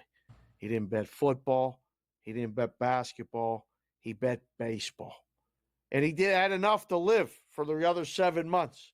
So wow. I kind of looked at it and respect that. Learned how to that's what they bet. I don't know if it's as correlated as it was almost 20 years ago when I was doing it, downtown Vegas, and this guy was coming in, but because the game's changed, it used to see that the visitors, when they were winning, the game would be over the total more, and now, it's hard to find you reasons to take a total over. As bad as the batting averages are, right? Like, it's just, I can't believe it. When you look at lineups, like when you really just look at lineups, you're old enough to remember the Mendoza line expression, right? Yeah. Yep. If you were near the Mendoza line, you were in AAA. Yeah. Every team's got a guy batting under 200 in the starting lineup. Every it's team. True. Yeah. You look at guys batting cleanup, they're hitting like 210, 220.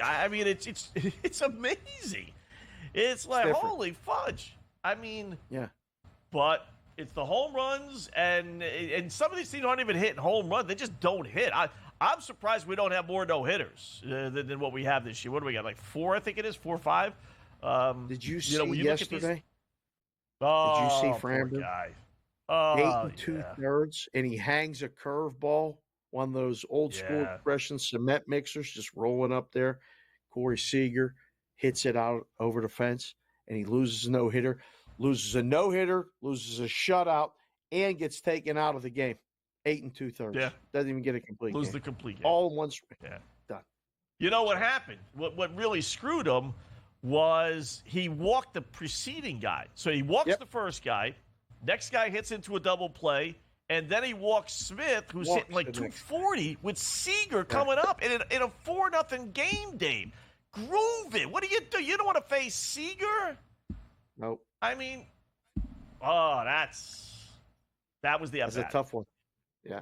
Yeah. It's a tough one. Feel bad for the guy, right? If you had that, no-hitter that we talked about before we got off the air, you were this close to, what was that, 12-1? Something like that? Yeah. Bummer. Yep. Sam Stewart coming up next.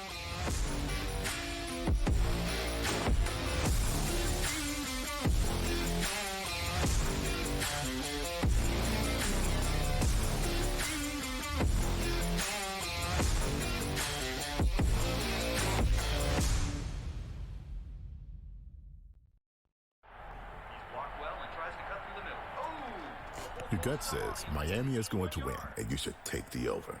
Your gut also said your NFT selfies would only go up in value. They didn't. But your head is on SportsGrid and knows the QB is in concussion protocol. The backup has a 45 QBR against the zone coverage. The New York D has the most sacks in the league. So yeah, trust your head. It's smarter to be on SportsGrid.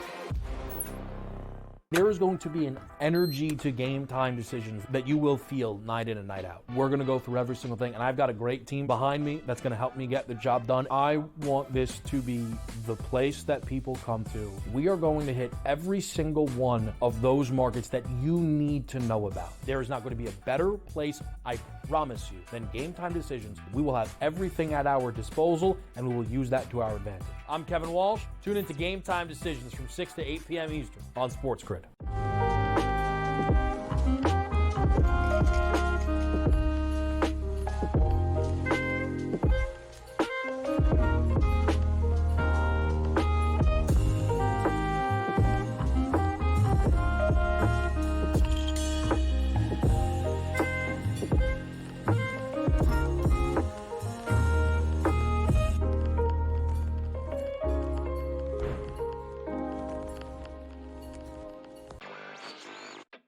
It just goes to show you how special this guy is, and I can't figure out why he doesn't cut through like the Tiger Woods of the world in that kind of dominant fashion in years past. He stepped up to the tee box on the 14th hole, and he was 60-1 to win that golf tournament.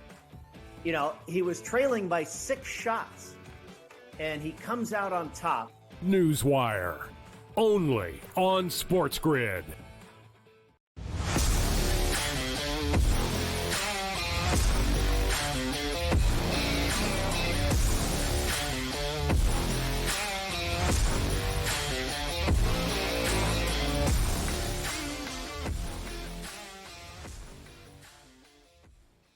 Well, welcome back in-game live, prime time here on the grid. Scott Wetzel, Dave Sharapan, joined now by our good buddy who takes over top of the hour, along with Gabe Morency, Cam Stewart with a fistful of winners for us tonight. A little baseball, a little Olympic action, who knows what else. And maybe we can find a horse racing track somewhere around the country. He's got a nice little winner. He's sitting on a nice little 10-1, long shot underdog.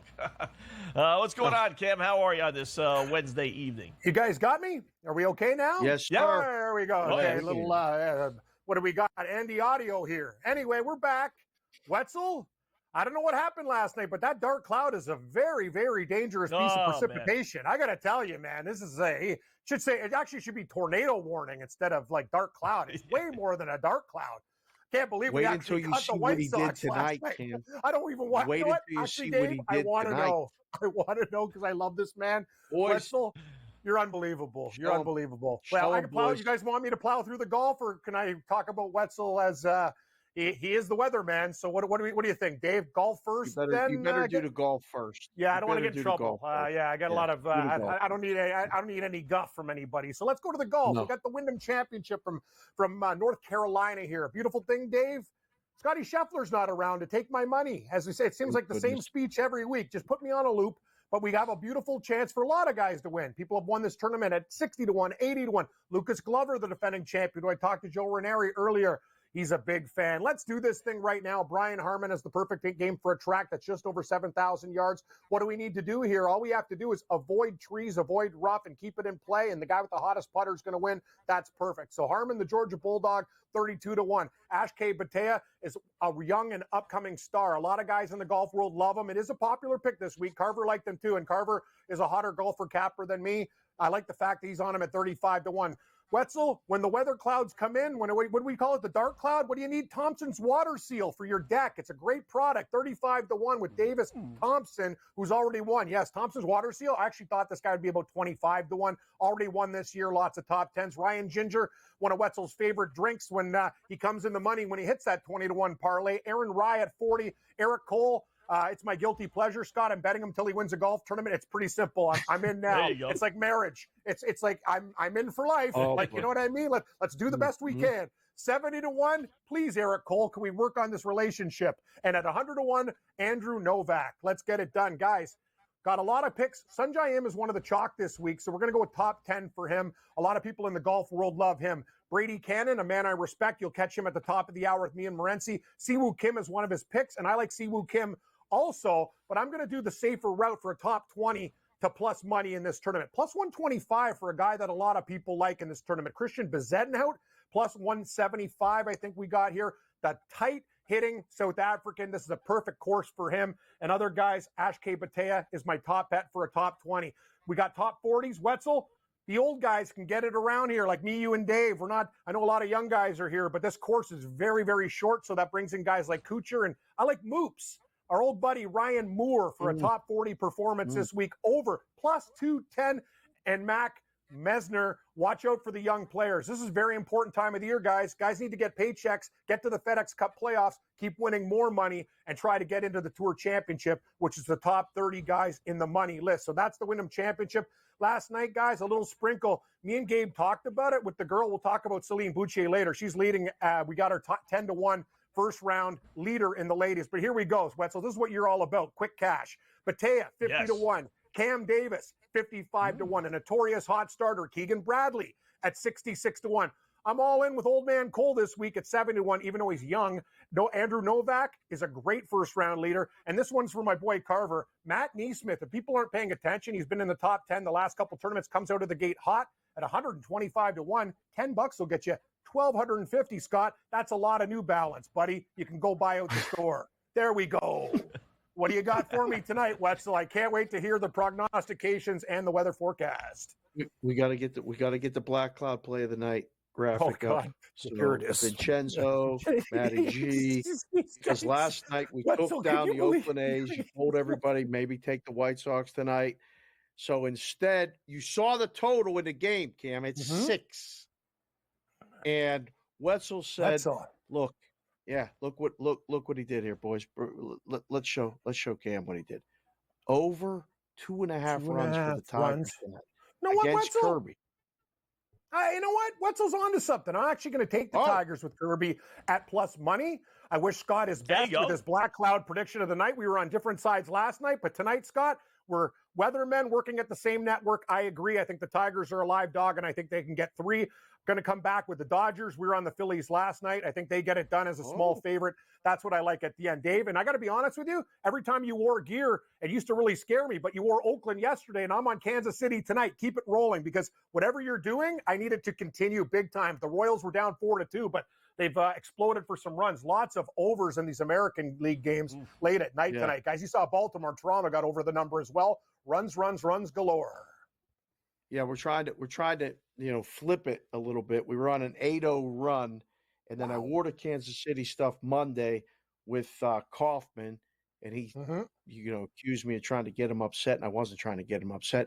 So yesterday I wore the Oakland stuff to take them down, and that worked. Tonight I came in full regalia for the Red Sox.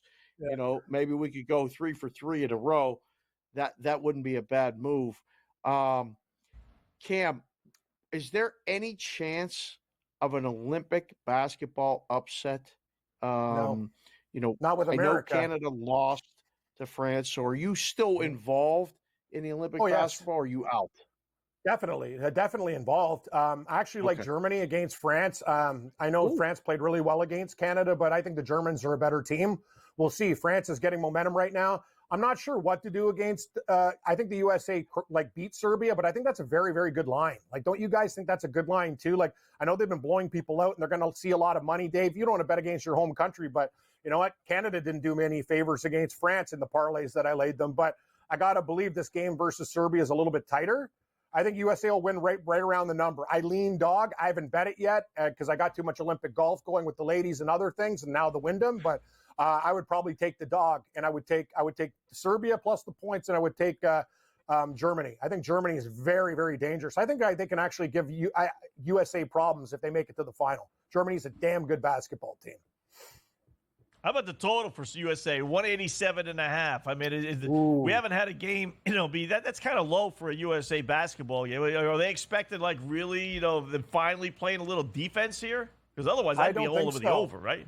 You're right. The USA, all they do is score, right? France, though, on the other hand, they do play they played really hard defense against Canada. Like, they clogged up the lanes, Wetzel, and so that's a problem. They got a lot of long, lean guys too, right? You got Wembanyama, you got Gobert. I know he didn't play a lot of minutes, but they have a lot of lean guys and big guys. That was the problem with Canada. We look small against them. Like, France just, but the USA will not have that problem with Joel Embiid and other bigger guys on the team. But we'll see. I don't know. That total looks a little bit light, Wetzel, but I haven't invested in it yet. Got to dig a little bit deeper. I got to worry about the baseball card tonight, and then we'll dig in tomorrow. But I lean Germany. That's the one I like more than anything. I like Germany over France, and I think USA wins, but I'm not sure if they're going to win by 17, fellas.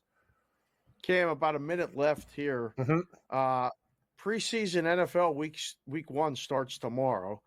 Carolina Panthers at New England Patriots, Detroit Lions at the Giants.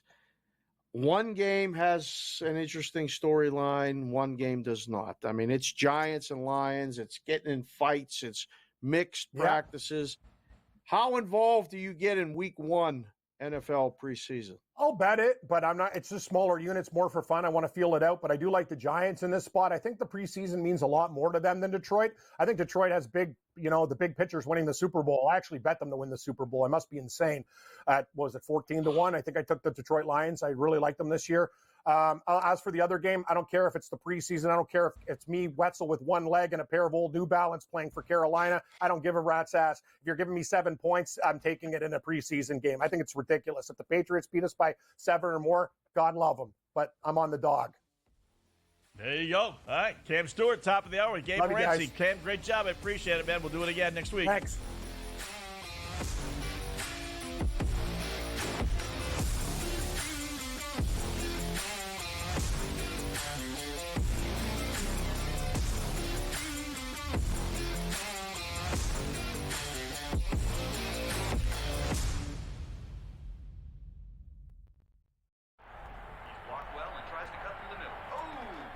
Your gut says Miami is going to win, and you should take the over. Your gut also said your NFT selfies would only go up in value.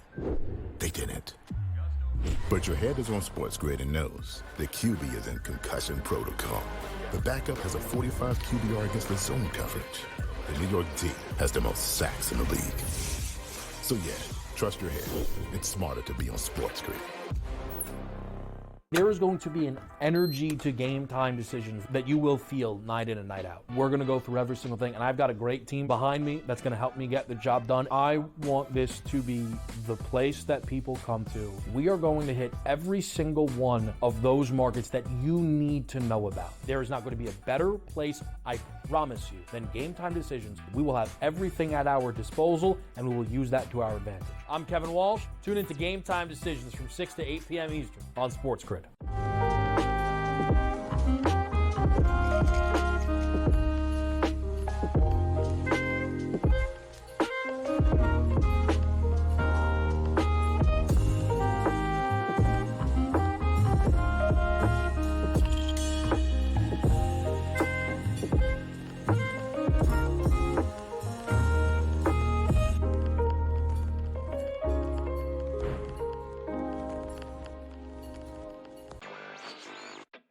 It just goes to show you how special this guy is, and I can't figure out why he doesn't cut through like the Tiger Woods of the world in that kind of dominant fashion in years past. He stepped up to the tee box on the 14th hole, and he was 60-1 to win that golf tournament.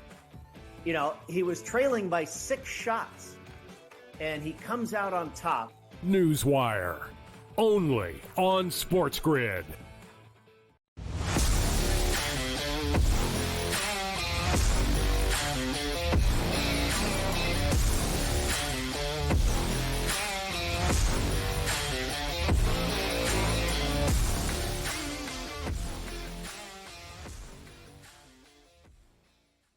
All right, welcome back. InGame Live, prime time on the grid. Thanks again to Cam Stewart, who takes over top of the hour along with Gabe Morency. And apparently Brady Cannon's going to join them as well, do a little golf with Brady, I imagine. So, you mentioned the preseason football. I do like both games tomorrow. I know it sounds goofy, right? 2 preseason games, who knows, right? But, you do a little research. It's different kind of handicapping.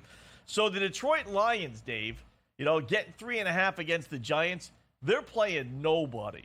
I was reading the head coach, what's-his-face there, telling the world that Jared Goff is not playing and none of his starters are playing. Like, he wants nothing. He's a former player.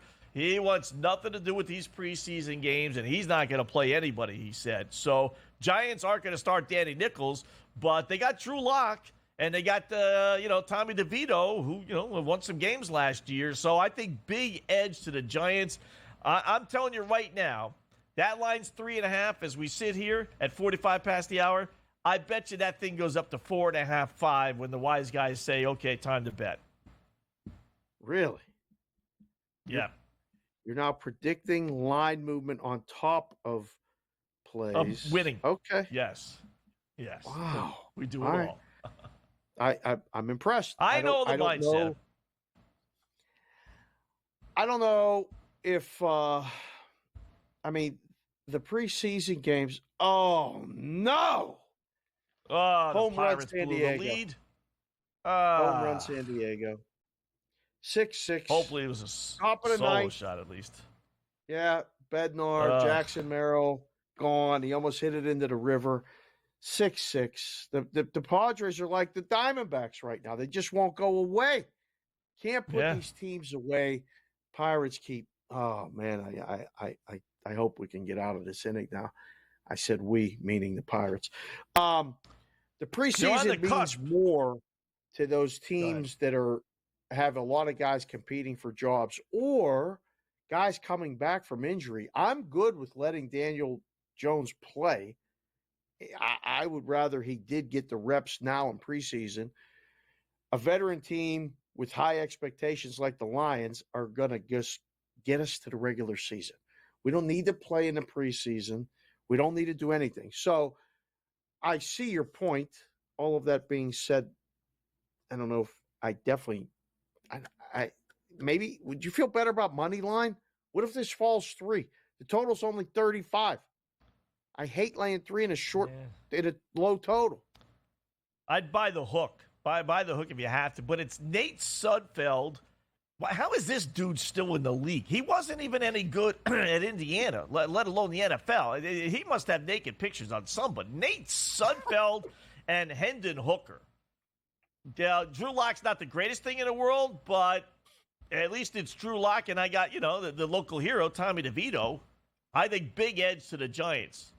So then they were practicing this week, and they had a whole bunch of brawls and everything else. And Daniel Jones was in the middle of a lot of that stuff, so I don't think he's going to play at all. But man, who knows? Maybe. I know Jared Goff and company are not playing. So, who wants to lay the hook? I understand that, but if you had to, okay. But maybe put him in, if you want to do a money line parlay with the Patriots, because Bryce Young's not playing for Carolina. But I think that's actually a positive, because he stinks. So that line jumped from 4.5 to 6.5, announcing that he wasn't going to play. What, are you kidding me? He said lower it knowing he's not going to play because he isn't any good. Boy, oh boy, you really, you're on a mission tonight. You're getting a shot at everybody. This guy, this team, this city, this football conference, everyone has felt the wrath tonight of Wetzel. This is one of those ones, man. I hope one of your plays comes in. You can just get this graded. This is what we got to discuss it. The AFC East. This is the perfect time to lead into that. The New England Patriots. Yep. Bad. This has been long time since they've been at the bottom, but this is intriguing at the top. Who's winning this division, Mr. Miami? Mr. Dolphin fan? Bob Greasy? Earl Morrall? Huh? There you go. Yeah. Nick Bonacani, Bob Kuchenberg, Manny Fernandez. Wow. I would like to think, those were my teams. So those were the real, forget Marino, those were the real Miami Dolphins. Larry Seifel, the punter, with the fake punt against your Pittsburgh Steelers in the playoffs, turned the game around. These are only I love things those that I saw on NFL films, thanks to John Facenda in crew. I don't remember those teams. Dan Marino, Mark Duper, Mark Clayton, Nat Moore.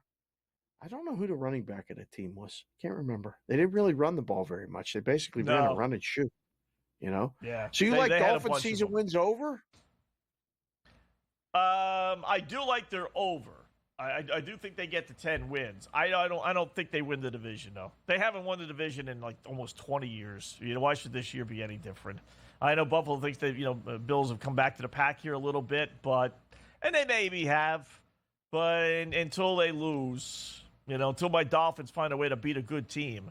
I mean, it's Tua. His record against winning teams is awful, god awful. I mean, it's been the same old thing over and over again. They lose against the good teams and they beat the bad teams. So is that going to change anytime this year? Probably not.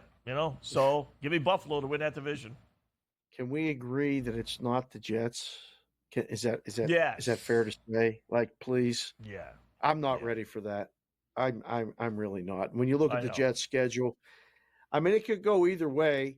If Rodgers stays healthy and they get to the halfway point, they could go over their season win total and actually win double-digit games, and that would probably lead them into the playoffs.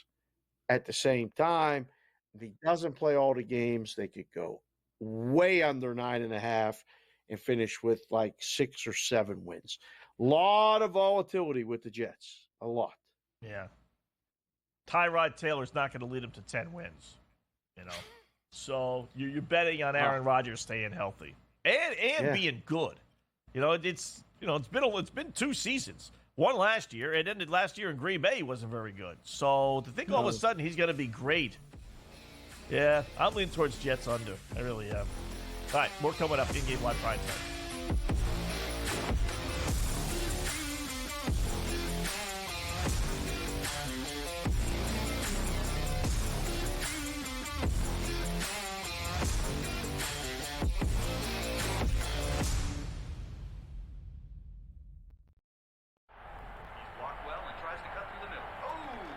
Your gut says Miami is going to win, and you should take the over. Your gut also said your NFT selfies would only go up in value. They didn't. But your head is on SportsGrid and knows the QB is in concussion protocol. The backup has a 45 QBR against the zone coverage. The New York D has the most sacks in the league. So yeah, trust your head. It's smarter to be on SportsGrid. There is going to be an energy to game time decisions that you will feel night in and night out. We're going to go through every single thing, and I've got a great team behind me that's going to help me get the job done. I want this to be the place that people come to. We are going to hit every single one of those markets that you need to know about. There is not going to be a better place, I promise you, than Game Time Decisions. We will have everything at our disposal, and we will use that to our advantage. I'm Kevin Walsh. Tune into Game Time Decisions from 6 to 8 p.m. Eastern on SportsGrid.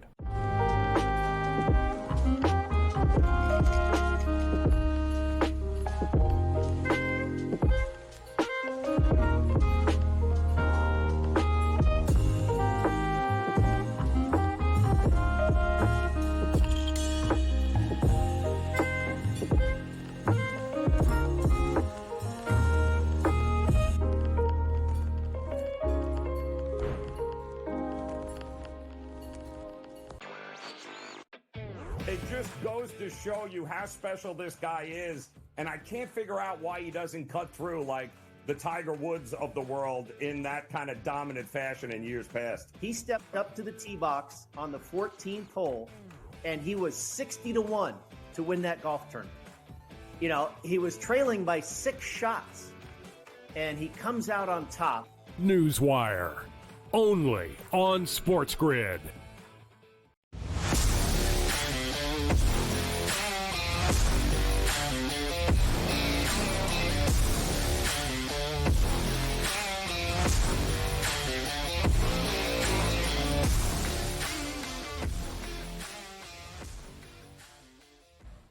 All right, welcome back. In-game live, prime time on the grid. Closing up another fine edition. Hopefully handing out a couple of winners, having some fun, some laughs. We got a few baseball games. We got one that's going to start here in a little while with Philadelphia and the LA Dodgers.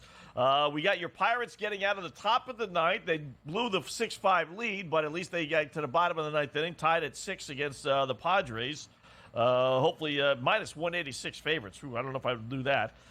Braves still down 6-4. You got the Orioles 7-3 over the Blue Jays. Stankies down 8-2. They don't beat the LA Angels, although this is the second game of a day-night doubleheader. So, actually, I think it was actually a traditional doubleheader. But the Angels, I don't know why, David. It's always been this way. Always. For the longest time, no matter how good or bad the Yankees are or the Angels, if you look at their record, they're one of only a couple of teams. I think the Red Sox may be the other team that actually have a winning record over the last 20 years against the Yankees. It's the goofiest thing, but every single year. So, and the Angels today were 2-1 underdogs in both games. So, told my guys, play both. I know you're kind of hoping to get a split, and who wants to do that? But you play both, and you're winning a full unit because you get 2-1, and they're up 8-2, top of the 8th inning. So, should get a full unit win. I used to go to see the Yankees play in Anaheim every year. We tried to make that an annual trip from Vegas, shoot over. I could tell you they sold out every single time they were there. There wasn't a day that I went in the past 20 years that those 3 games, whether it was Monday, Tuesday, Wednesday, or Friday, Saturday, Sunday, 3-game series, all the Yankee games sold out. So, yeah, them and the Angels, I mean, they only play 6 times a year, but still pretty good rivalry. And the Angels were competitive even more so back then. And, wow, Bucco's got 2 on and nobody out. Let's go. Pirates may win this, Wetzel. How about that? Yeah. We need it. Yeah. Because they're on that cusp there of kind of falling out of contention. Wild card standings, I think they're 5 back, right? You don't want to get to 4 back now actually. So, but still, you don't want to get to that 6 or 7 with a month left. No. That's when teams say, all right, it just hasn't happened. It's not going to happen. And we need to keep Skeens in the starting rotation. So thank you. I do think he's going to stay in there. So I think Pittsburgh's going to stay competitive, but I think they're going to keep Skeens in there. If they pull him in September, then any shot he has of winning the Cy Young, forget about it. It's not happening. Might not happen anyway. And then you got to worry about Rookie of the Year. Would he win? Only pitching. Only through August, maybe not. So I think they're going to keep him in that rotation at least to mid-September. I would say, right? Get a couple starts in September. Right. I think you're right. As long as they stay within striking distance, I think so. They're going to maybe stretch out his starts so he's really only 1 a week. So if they have to skip a day and extend it out, they will. First and second, nobody out. The Pirates, believe it or not, breaking news, bunted and moved the runners over, and it's now second and third with 1 out. So hello, fundamental baseball. Let's win this thing in the bottom of the 9th. Another good score for baseball. The Detroit Tigers are up 1-0. Scott Wetzel, Black Cloud Play of the Night, here on the show, InGame Live prime time. Is the Detroit Tigers over 2.5 runs? Love when you got over 2.5, and they already got 1 in the first. So that's it'd be a good train ride home. I mean, you get a little 2-run shot in the second inning. Go home, get a glass of wine, just hang out, prep for tomorrow's NFL preseason games. That sounds like a plan right there. Yeah, nuzzle up to the little lady. Sure. Rockies, Rockies, she'll say take the garbage out. Rockies tied up the Mets. Yeah. You want trash? There it is. Rockies tied up the Mets 2-2. This Mets team, I'm telling you, if they lose tonight, they blow this game. Now it's only 4th inning, right? 5th inning. I think it's taking forever, but it's not like they had a monster lead. I get that, but you can't lose. You can't lose the last 2 games to the Angels.